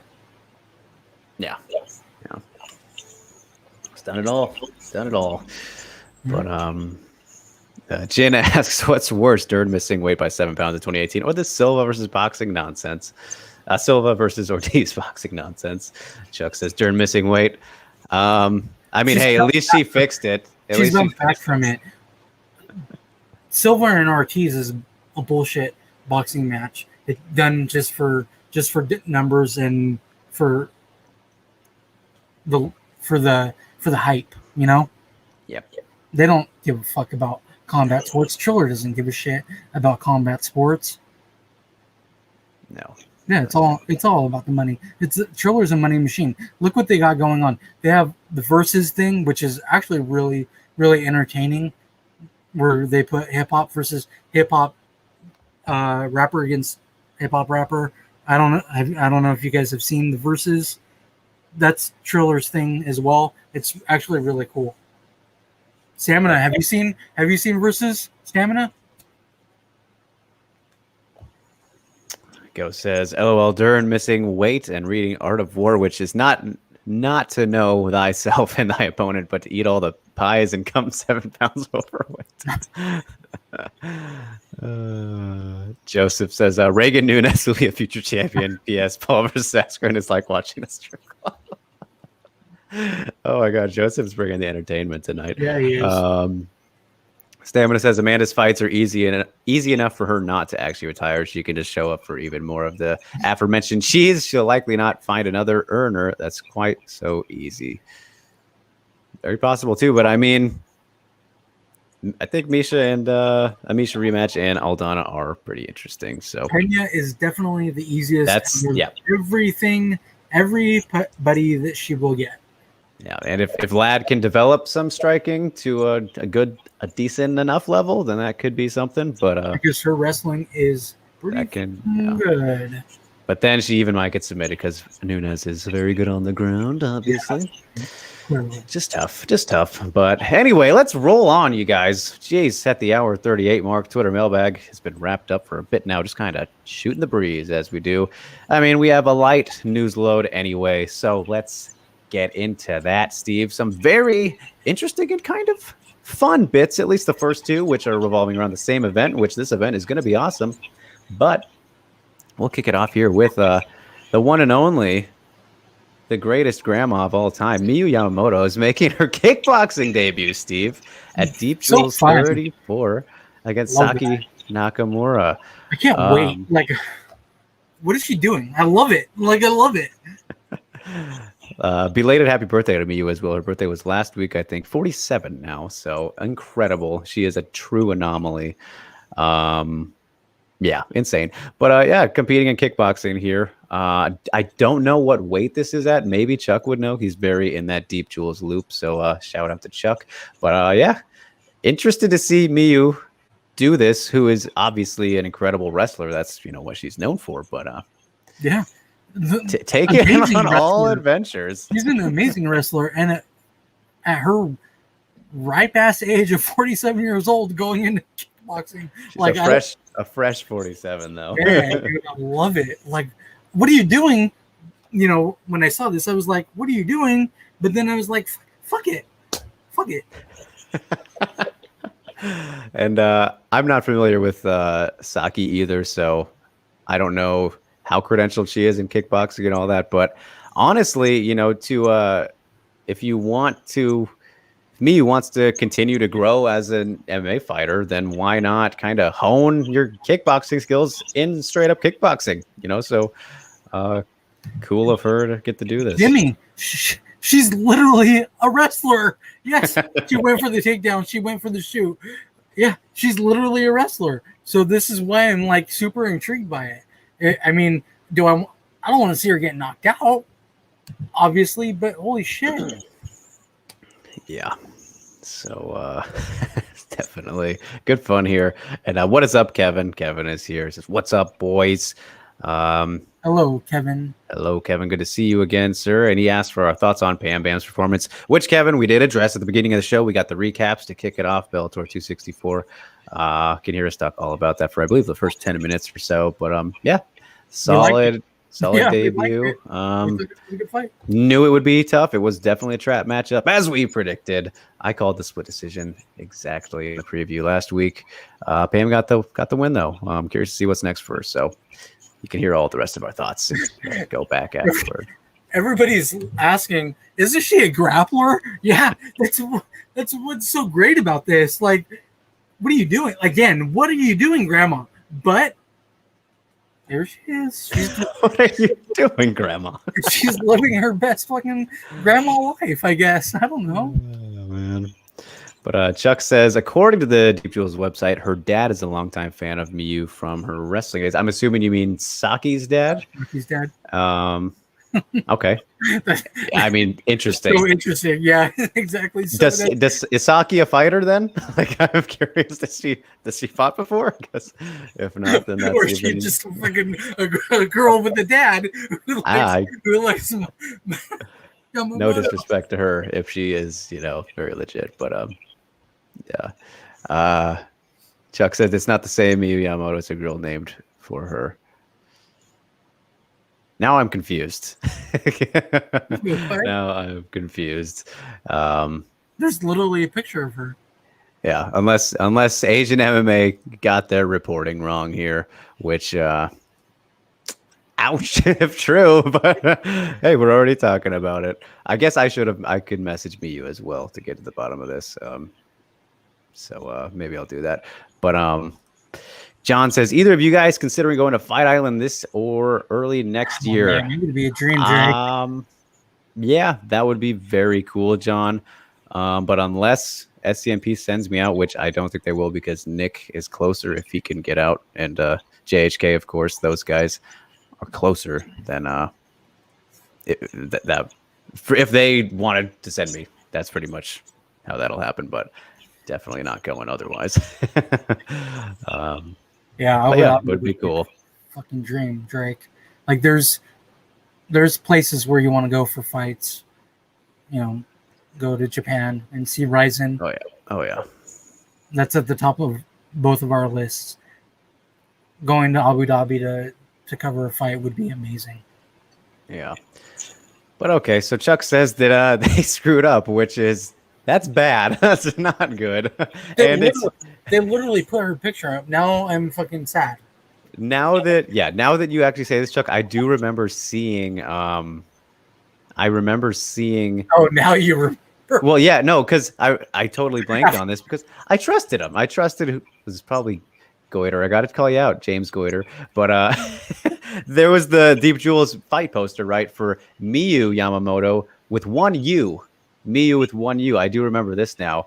So that's very funny that they kind of fell for that. So hey, sorry for the fake news, you guys, but we still wish this Miyu good luck. And Alvin, you can still root for this one as well. But no.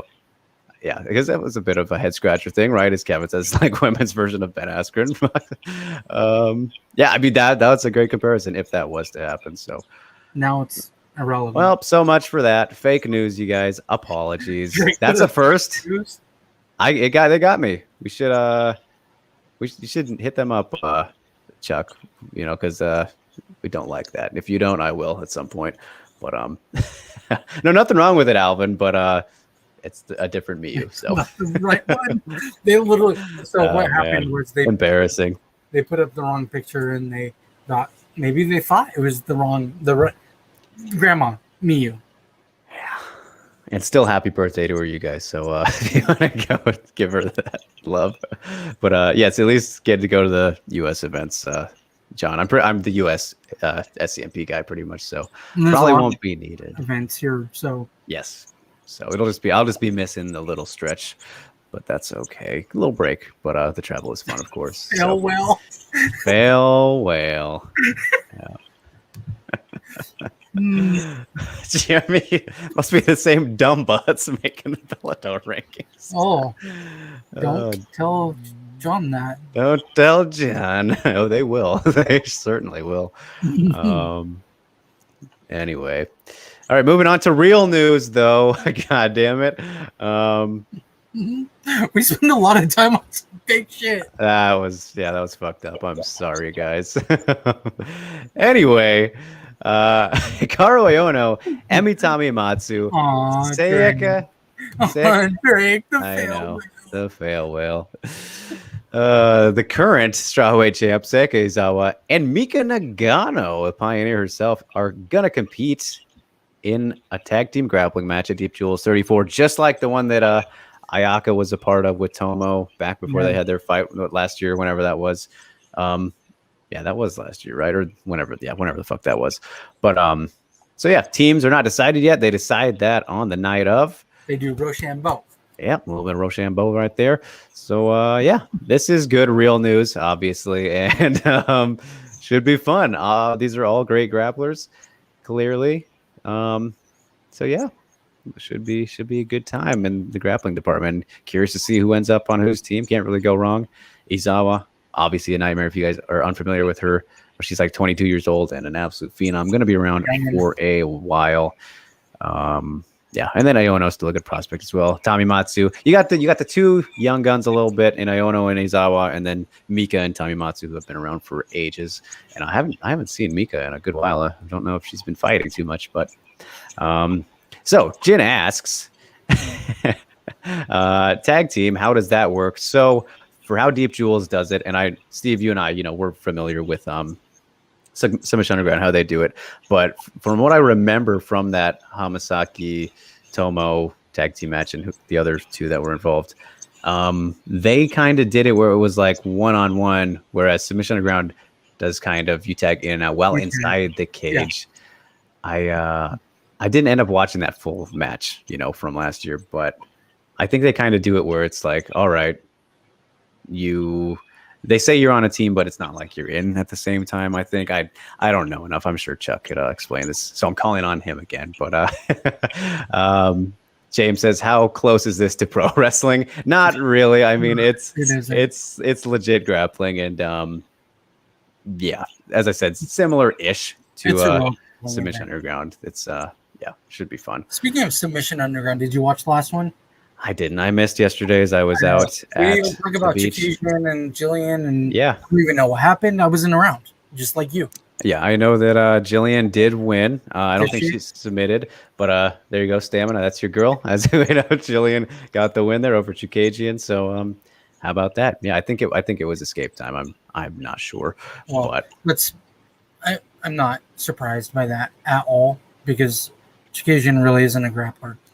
She's an underrated grappler. I say that every time, but obviously Jillian she's a black belt, and she's known. That's her strength. That's what she's best at. So yeah, Chukagian's not a grappler.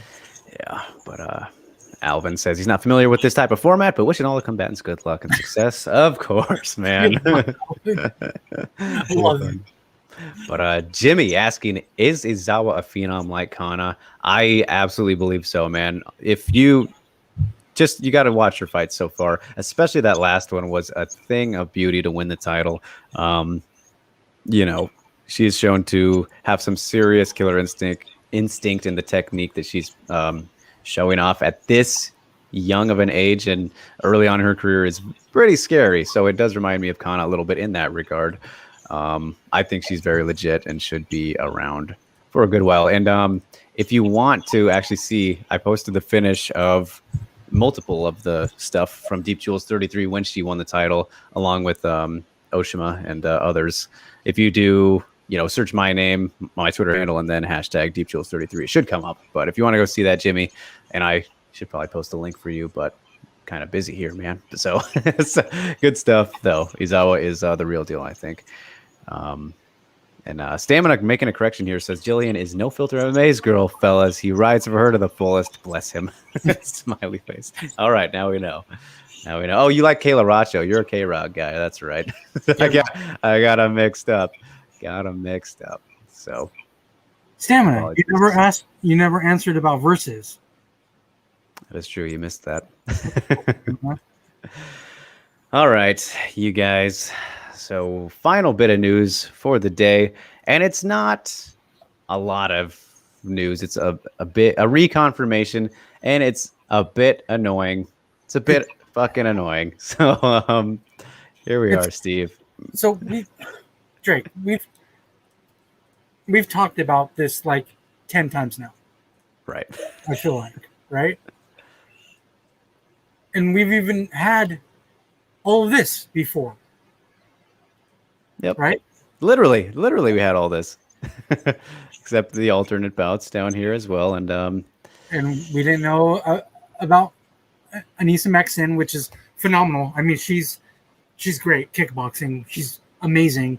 She's an amazing kickboxer, and one just really needs to focus on her too.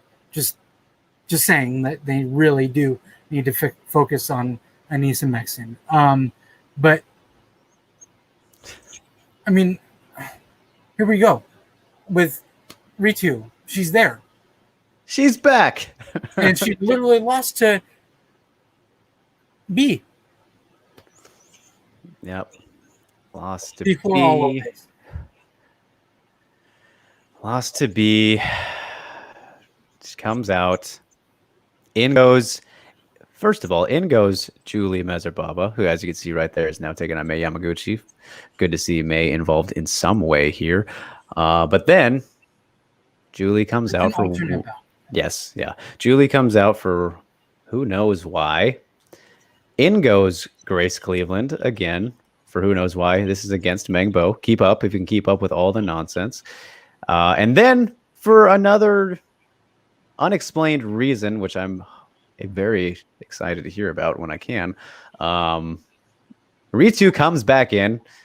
Grace gets bumped out of the fight that she was supposed to have for her debut. Meng Bo all switched up, getting the person she was originally supposed to fight, having to go through all of that mental stress and bullshit of not knowing who I'm fighting.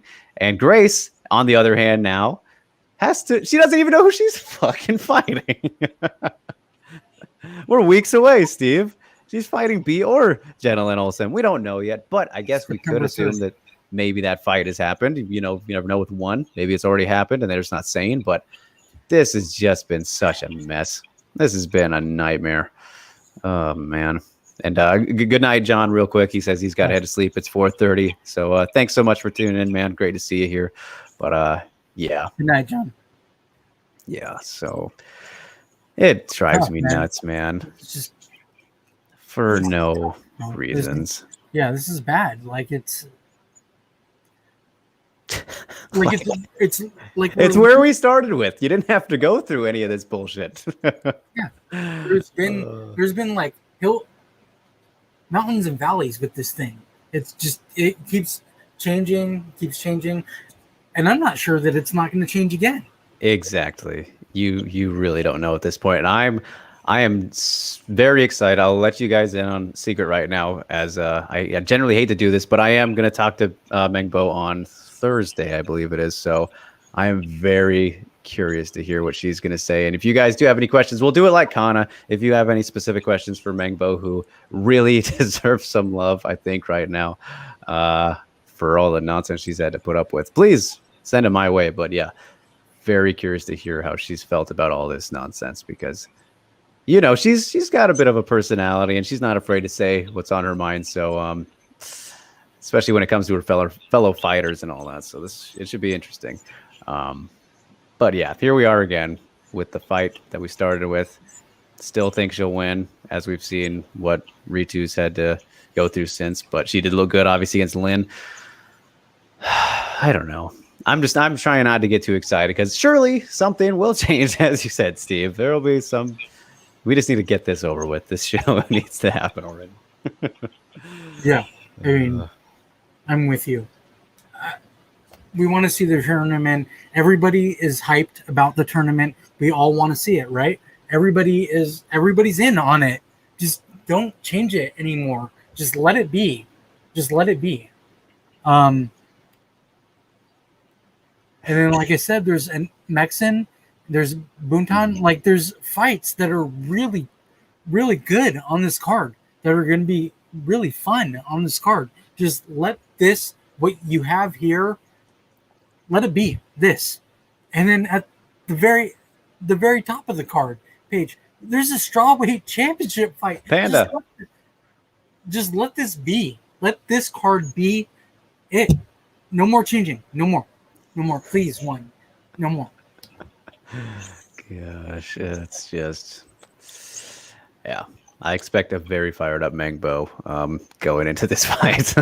Just like, my goodness. Greg, she has the right to be, though. All of these fighters have the right to be. Yeah, definitely do. Yeah, Rain says, the BS from one, Meng with the short end of the stick again. Indeed. Go says, Jingnan also has some interesting striking that I find cool. Yeah, there you go. There's an idea for a breakdown. Old Panda is very unique and fun fighter to watch, indeed. And Go says he loves Buntan's striking style. She has all the assets of a great striker. That I look for. Yep. Buntan has been very fun to watch as well. Yeah. And Stamina says, sorry, the combo went elsewhere. I didn't want to derail. I kept missing all the verses. I actually want to see. Steve, I'm going to go find Dipset versus the Locks, though. That was a good one. Culturally significant. Yep, that was a really good one. Stamina. I really do think that you should go and watch the verses. Literally all of them. I think that I've seen. I haven't seen all of them, but the ones that I've seen are really good. I dig them. All right, there you go. That's one thing that I dig from Triller. How about that? Look at that. They have good things, apparently. But anyway, you guys, that wraps up the news, actually. So we had some fake news, we had some frustrating news, and some fun news. This wasn't a good news day. No, very bad for the most part. Yeah. So with that in mind, we will move on to the previews. We got plenty of fights, mostly from the PFL, which, be as excited as you will. Not, dude. Just not doing it for Steve. And understandable. So, lightweight action. And I think maybe they should all be lightweights. I know that they're doing something a little interesting here, Steve, where we do have some newcomers coming in here, as you can see, debuting. Yeah, there's 0 fighters. Yep. Making her debut is Amanda Leave. And I don't know if this is updated. I know there was a change to one of these fights today.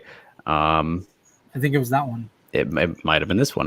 So this is happening. She's making her debut against Miranda Barber. Don't know too much about them, so we won't do anything too in-depth, but curious to see how it goes, I suppose. And obviously, Mariana Moraes taking on Claudia Zamora, another newcomer to the promotion. Number 3 in Florida, Steve. Love the regional number 1 through 5s. Oh yeah, gotta They're love good. it. They're good. So But yeah, actually, those. Zamora's not that bad. Yeah, I don't recall having seen her, but yeah, should be interesting. Maurice's last fight with Caitlin Young was obviously it was fun, and didn't expect it to be as competitive as it was. Do think that Caitlin arguably could have got the win there, but that's who we're gonna talk about in terms of kicking off the breakdown, Steve, because Caitlin Young is back as well as she welcomes, Miss Marina Maknatkina. So we'll take a look at this one. Caitlin Young. The Love striking love watching Viking. Caitlin Young fight. Um, Marina Makiana is Gizmo attack. See, okay? he's That was obviously so. he's pissed at something. That was very, randomly violent. But yeah, Jin says Caitlin Young is back. Goddamn right. Marina Natkina making her debut for the PFL. Have spoken to both of these lovely ladies before, and wow, interesting odds here. This I didn't expect this to see Marina as a very solid favorite. It says moderate, but I mean -235 to +190. Steve, a little bit surprising, right? Yeah, I think so. But I mean, it's also PFL, so So what's I that don't have to do with the I odds? don't think the odds makers watch Yeah, unless I mean, if they're the top fighters. yeah, that's a good point. So, I I mean, legit don't think that they watch that. yeah, and I understand with Marina being favored in this fight, considering both of their last performances. But I just would have thought this would have been a little bit closer, and maybe give that experience edge to Kaylin, but apparently not. Um, yeah, I mean, in Marina's last fight, which was that win over Amanda Bell, which sent Amanda Bell on home. Um, she looked very good and kind of improved a lot in terms of, we know that Marina is a phenomenal sambo practitioner. She has all the fucking gold medals you could have asked for without being in the Olympics. First four fights were all submissions under like a minute 35 or so. She was really hot off the jump, and then in that Bell fight didn't really use too much of her grappling, and really struck her way to a victory. Looked pretty damn good doing it. So if she can keep that up, training with Sanford now, which is not a bad gym to be working with, Steve, down in South Florida, she can carry that over into this fight and then have that grappling in her back pocket against Caitlin, who Caitlin's a better striker. That's just how it is in most matchups, especially here at 155 that she's going to be in. But obviously, we've seen that the grappling can always be a bit of, it sometimes can be suspect for Caitlin, as we did see in that Mariana fight, which I felt like she kind of slowed down in towards the end, and maybe that could have been with the frequency of fighting. I don't know. We'll see in this one, but either way, on the ground, the advantage is for sure, should be with Marina. Even though, if you do look at that Janae Harding fight, Steve, with Marina, which we remember, Janae did, she surprised us with how good she hung on the ground with Marina. So if she can do it, then I would think someone of the experience level of Caitlin. Yeah, Caitlin should be able to do that as well. But I think it'll come down to how much Marina decides to mix it up, and if Caitlin doesn't utilize the distance that she should be able to utilize, especially with the advantages just in height and reach, and again, overall experience striking, makes for a very interesting fight and a tough one for me to pick because, again, the MMA experience, not many are on Caitlin Young's level, especially here at this fictional lightweight division for the most part. But so yeah, sad. looking to rebound, and then Marina to make a good impression to as she will be in the tournament next season. This is already planning to happen unless something crazy changes. But funny that Steve, how are you feeling? While the tournament is already going, I think they need to focus on the tournament that is going right now. But who am I to say what a MMA promotion should do? Yeah, very true. But Rain thinks that Caitlin gets it done.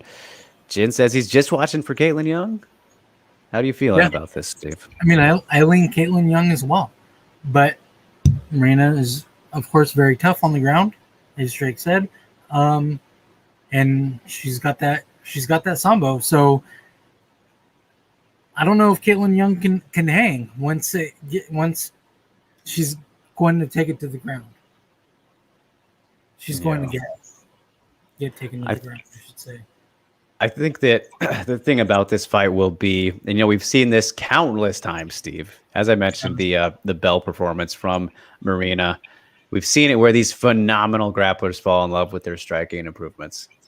Will Marina fall into that same trap and not try to grapple very much with Caitlin, which would be a terrible idea, right? That would be a mistake. That would be a massive mistake trying to go like up against the striking Viking. Yeah. Exactly. So hard to know. And, she's still racking up the experience. But again, training with Sanford now, which is a great team. Yeah, obviously. Very true. Plenty of names down there. This one's very tough for me. This is kind of toss-up-ish. And I'm probably most looking forward to this fight, honestly, on this card. Because it's the closest out of all of them. Yeah. Other than maybe the main event. Because I do think people are sleeping on the other woman that is up in the main event. Yeah. Well, ultimately, I think I will. I'm gonna go with Rue. Kind of the same thing here, leaning towards the experience, and just Caitlin's been there, done that, seen it all. Again, this is definitely a very winnable fight for Marina, but just that edge. Maybe it'll be easy for Marina. Who knows? But I can't doubt the striking Viking just yet, especially when that last fight, which was closer than we thought it would have been and should have been, still arguably should have won it. Don't think Caitlin is done quite yet, but this is definitely a tough one. So I'll say unanimous, though, but it's not going to be easy. All right. I'm going unanimous decision, Marina. Ooh, flip-flop. Yeah, I do. As much as it's a coin flip. As much as I like Caitlin Young, I think that Marina is probably at this point in their careers the better fighter, the more rounded fighter, I guess. I mean, obviously we know that Caitlin Young is going to be the better striker, but I always take the grappler. Like I lean toward the grappler typically, right? And I'm going to in this fight too. Yeah, and by fight time, I might even flip flop on this too. It's one of those. Right. And I mean, positionally, like Marina is very set up to have success. Like I said, Sanford not having to have a time difference and all that shit, acclimating coming from Russia where she used to live before moving here now, because she lives in Florida now and all that. So it's it's going to be interesting to see how it plays out. So yeah, I agree. I mean, this is a really good fight. And like you said, this is one of the most interesting fights on the entire card because it's pretty damn even. Yeah. That it is. And Jimmy just doesn't even care. Not going to lie. Don't care about 155. Don't blame you. I feel you, Jimmy. I mean, I've literally missed a card with them. Other than, I mean, I haven't missed the whole card, but I've missed fights because I forgot that they were on, that PFL was on. Why? Because I don't give a fuck. There you go. All right. Moving on, though, to the next one. I think a bit easier to pick, Steve. We have Larissa Pacheco and Taylor Gordado going at it here. Of course, they both have won their way to the semifinals here. Pacheco, former finalist, as we mentioned earlier. The losses to Kayla, I think, are her only losses in her last 8 fights or something like that. Gordado, former bantamweight in Invicta. And same dimensions and everything, but only 26, as you see there. She's still so young. It's so crazy, yeah. Considering she had a run with the UFC, she's a former bantamweight as well. Of course, everyone remembers that knockout from GDR. Just put it on her. She's been through it as an MMA fighter. Yeah. Yeah, and only lost to really some of the best.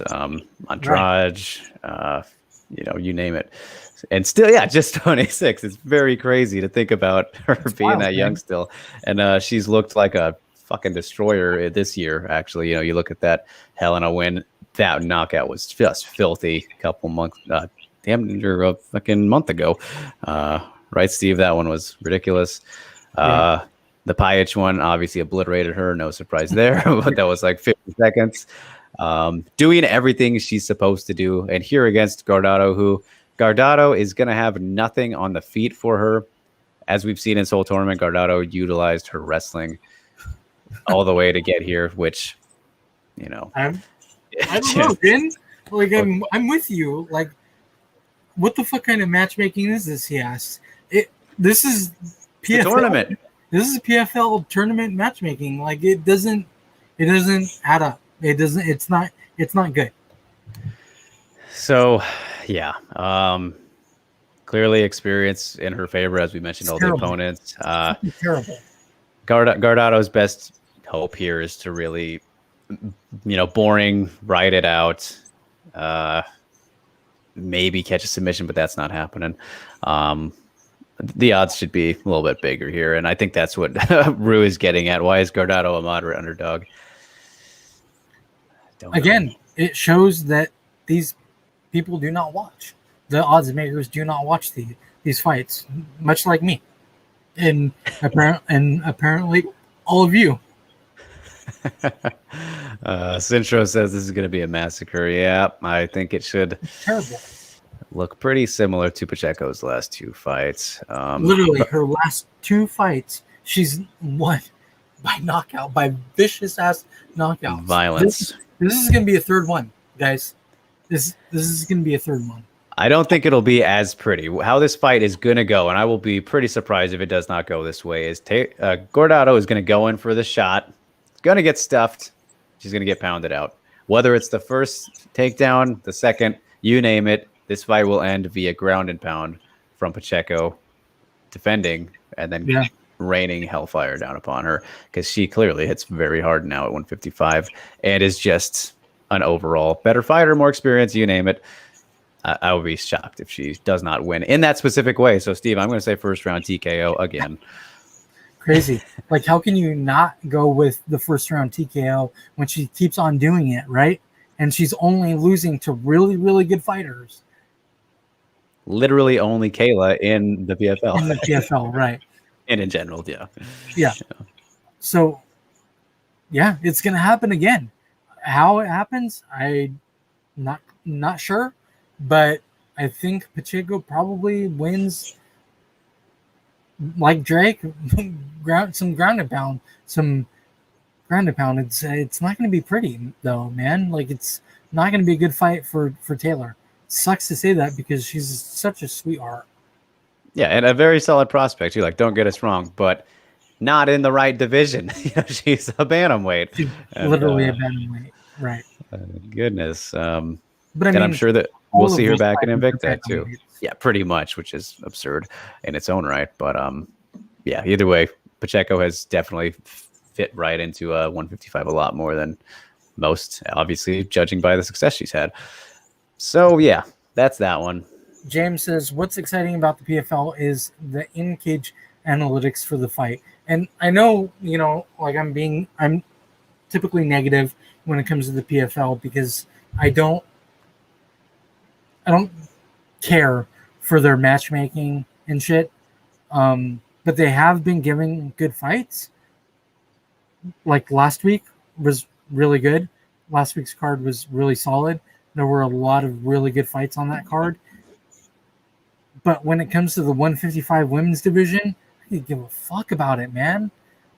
I don't care about it. It's not a division, bro. Like, it just isn't. If you want to do division, just do the bantamweights. You have they're literally all bantamweights as it is, other than big ass Kayla Harrison. Right. Yeah. And, Jimmy Says he cares more about this fight than Baze versus DePaula, though.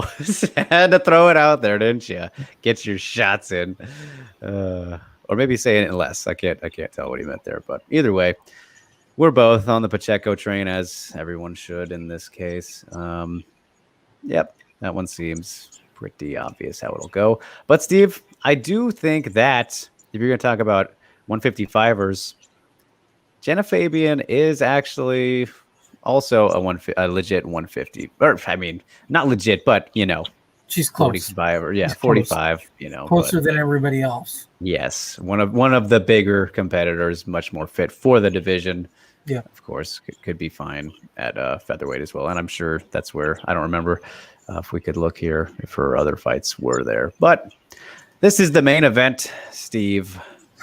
Fabiosa versus Judo Kayla. The fight with all the buzz today after the silly media stuff. The 6 foot tall Jenna Fabian, mind you. Yep. The striker of the tournament. She's bigger than Kayla Harrison. Yeah, as you can see right there, that the height and reach is going to be very interesting to see how that plays out, especially considering their strengths. 5'8" to 6 foot, 66 inch, 274, but still a gigantic favorite, which, Steve, just to get it right out of the way, I am picking Kayla in this fight, probably by first round submission, probably, but I would not be surprised if Jenna is the one to beat her simply because of that striking background. The reach and height differences, she cracks, as we saw when she annihilated Pajic again in that last fight. Beautiful head kick knockout, finished off with the, was it the left straight down the pipe, whatever it was. Great highlight. If she utilizes those advantages, great. I could see her catching Kayla coming in. But again, easier said than done. Yeah, exactly. She's pretty damn solid. Let's be honest. Jenna Fabian is a really solid striker. Yes. Maybe this is the toughest opponent for Kayla Harrison yet.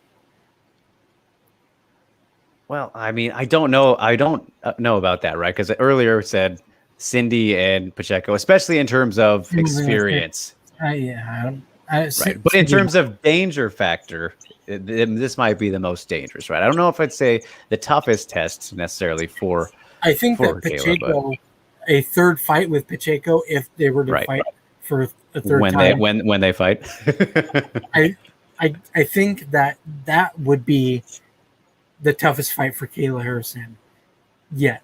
But up until now, I think that Jenna Fabian will be the toughest fight for Kayla Harrison just because of Jenna Fabian's the way that she strikes. She's actually really good. Yeah. And like I said, even before this, I think that she's being overlooked by a lot of. Obviously, look at the odds. Well, no, it's not just odds I know. But it's MMA fans in general, I think, are overlooking Jenna Fabian. To be honest, I don't think that they know who Jenna Fabian is and they know who Kayla Harrison is. Yeah. Yeah, I mean, I get it. I think that a lot of people think that it's probably going to be easy because Kayla Harrison has been so damn dominant and she makes things look easy, but I don't think it'll be an easy fight. Do I think that Jenna Fabian is the one? No, I don't. See, James doesn't know who Jenna Fabian is. Exactly. All right. Proving point. Well, no one clearly cares about PFL. As we've seen all season, nobody in the chat cares about PFL. So what's your official pick, Steve? Yeah, I mean, Kayla Harrison, who I talked all this shit about Jenna Fabian being so good or whatever. I talked her up. But now I'm like, fucking Kayla Harrison's going to win this, right? I mean, it would be dumb to pick against her. But if I'm betting, I'll throw some money on Jenna Fabian for shits and giggles. For that payout potentially? Yeah, of course. Yeah. And if it comes, because Kayla Harrison's gonna lose eventually, right? She's eventually gonna lose. It's just against who? It might not even be. It might not even be in the PFL though. Yeah, I would expect it not to be, but we'll see. Yeah. Alvin says he'll be rooting for Ms. Harrison. He loved her interview with Mr. Riggs a few weeks ago. Thank you so much, man. That was a very fun one. But I also hope that Ms. Fabian has a good performance. I love it. We need this Alvin energy every week. It is beautiful. But yes, you guys, shameless plug. Go check out my chat with Kayla if you have not yet. MyMMAnews.com, YouTube.com/Drake Riggs. Get the goods there. Good stuff with Kayla. So yeah.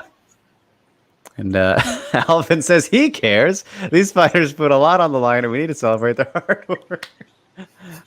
Well, thank you for clarifying, man. I know you're one of the few, I guess. But and you know, we do. Steve and I do care enough, obviously, because we're here talking about it, right, Steve? Right? Maybe not him. So it's only because of me, Alvin. You and I care. I'm being forced to care. I'm being forced to talk about this. The event. But okay. So that is the PFL 8, you guys. The heavyweight fights should be interesting. I'm very excited to see Capoloza back. That guy's been a just destroyer since Ryzen. James says the positivity from this man. He's talking about Alvin. Alvin, indeed. As we move on to the one single fight, UFC Vegas 34, Steve, we have the return and a debut. Oh boy. Bantamweight. Yep. Malecki versus Josiane Nunes. This is a weird one to me. I don't know. It's not a fight.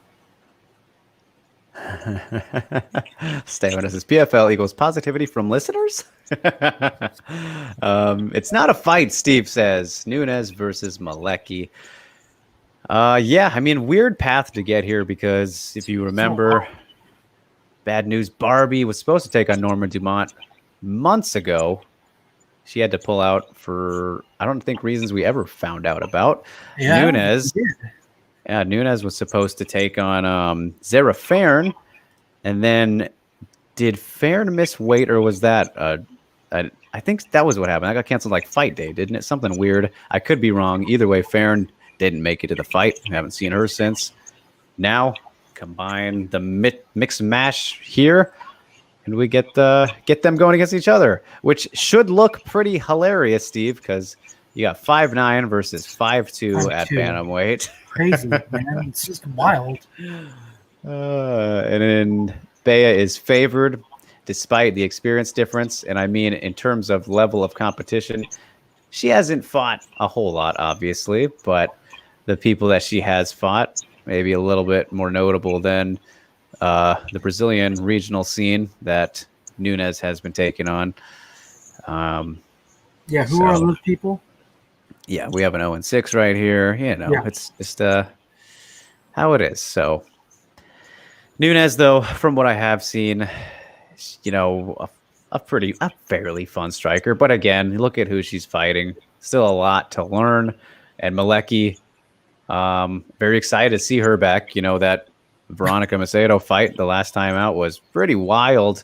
Looked very good there, got the win. And then there was the Duda Santana one in Sweden, I believe that was 2 years ago. She's been very inactive, Steve. It's been over a year and a half pretty much since Bea last fought.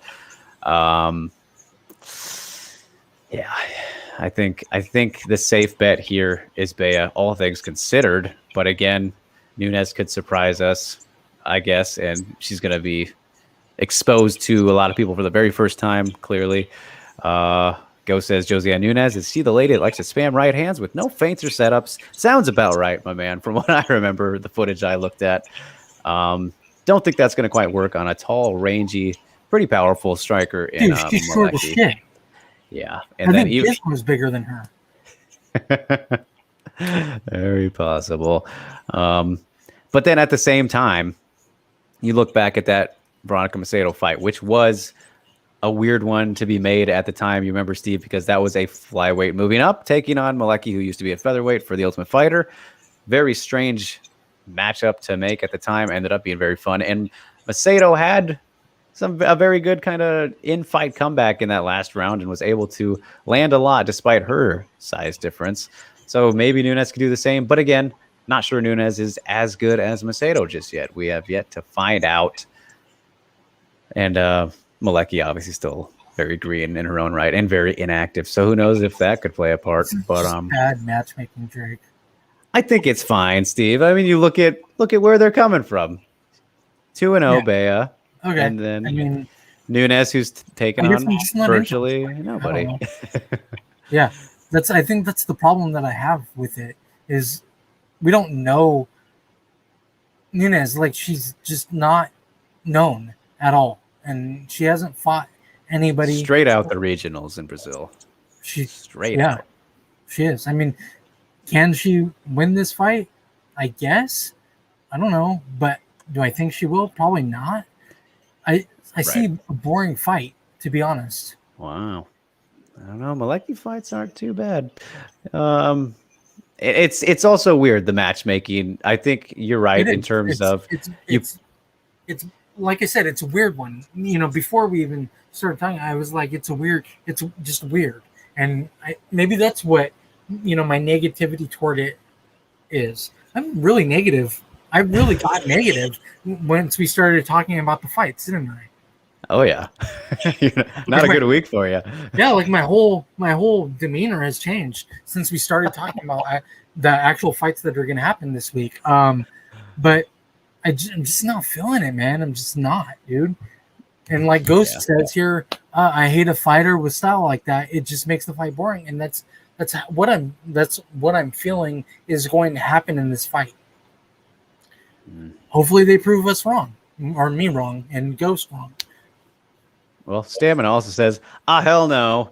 This matchup is 7 strains of bullshit. Exactly. Mismatch fuckery yet again. How is this still happening?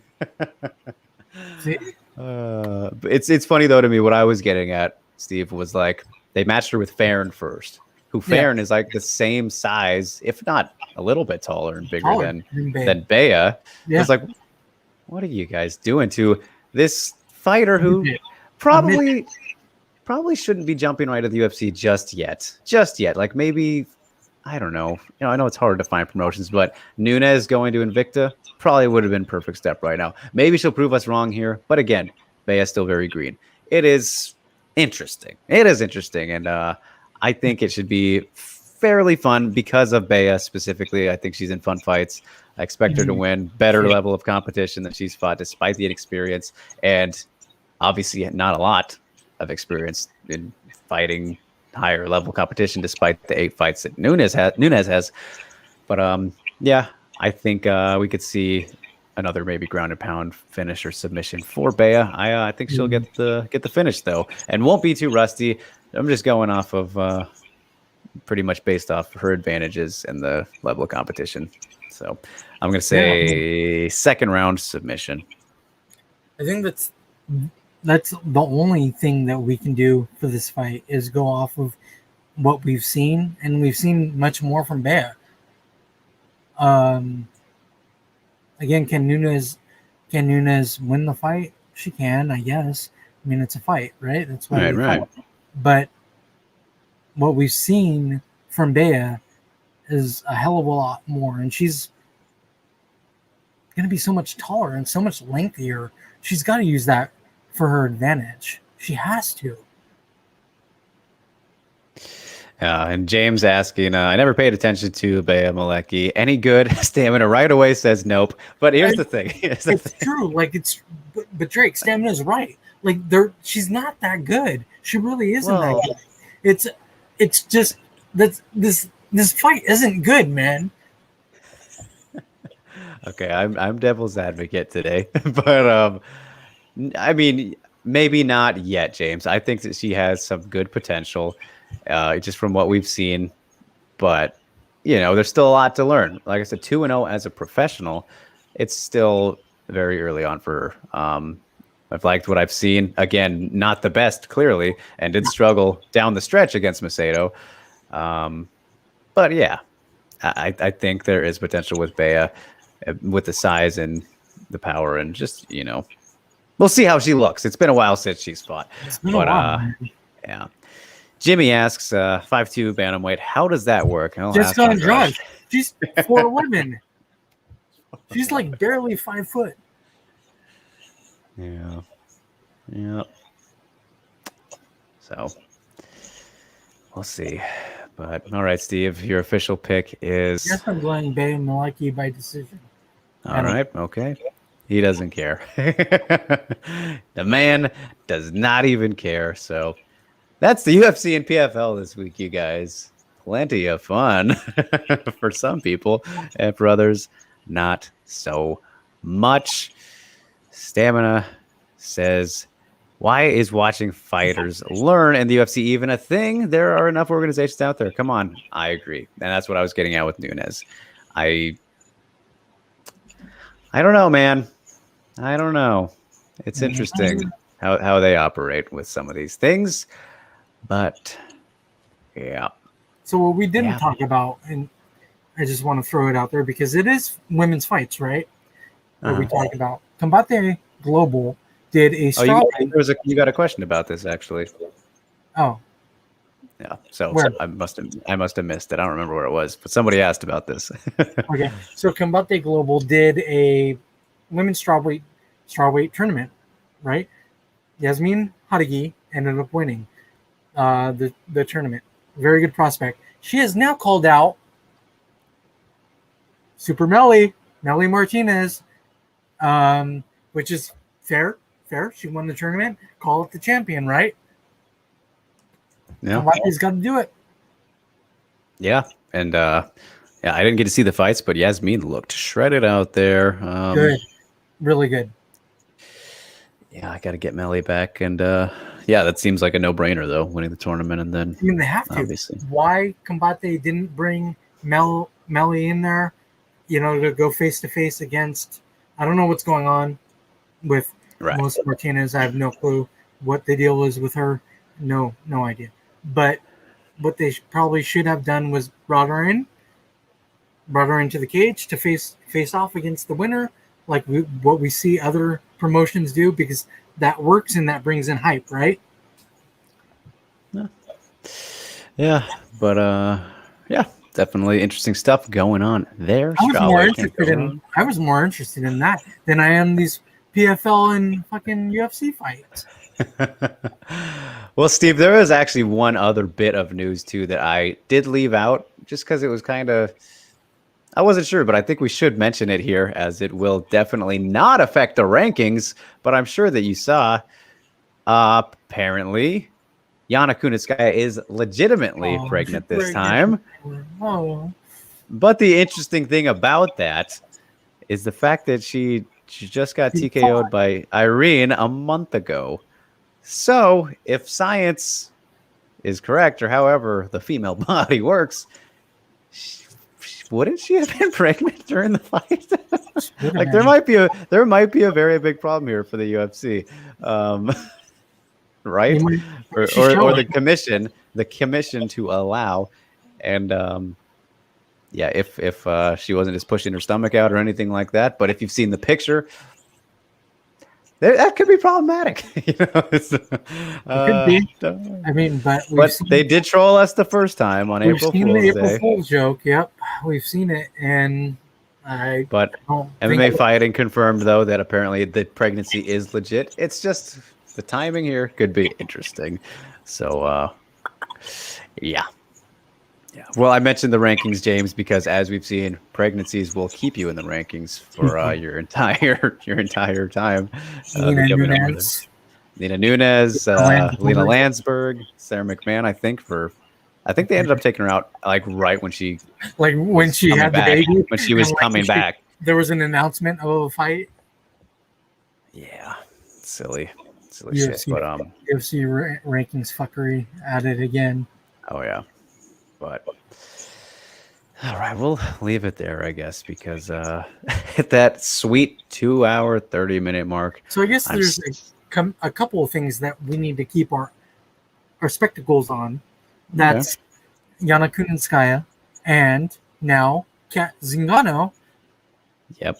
And her little dispute against Halle Berry. Yeah. And the bruised movie. Crew. Yeah, movie. Well, you want to say? Yeah, I don't know who it's against. I had no clue. It was But specifically towards Hallie, so that's because I mean it's what she's directing the movie and everything, right? It's It is like all directing. her thing. Yeah. So So, yeah, not good. Not good. So juicy. we're gonna have to watch out for that. That we are. But with that in mind, you guys, we will wrap it up there. I'm starving. It's pretty hot in the studio right now. Oh man, The West summer Coast is on days, fire. West Coast. But don't Drake, you're forget, not used to this. You're not used to this not typically. to this California heat. Yeah, not my favorite. But anyway, Steve, what fire are you dropping for the good people these days? You know, you just dropped that article, but anything else coming, man? Yeah, I dropped that article today. Monday MMA Musings. That's where I talk about the news, the fights, and the fuckery in MMA. Go check it out at the Stockton Slap 209.com. You can also find it on my Twitter page in the bio. Just click the link, and it'll take you right to the new article. And I have another article coming out, I guess, sometime this week, depending on my scheduling and stuff. What about you, Drake?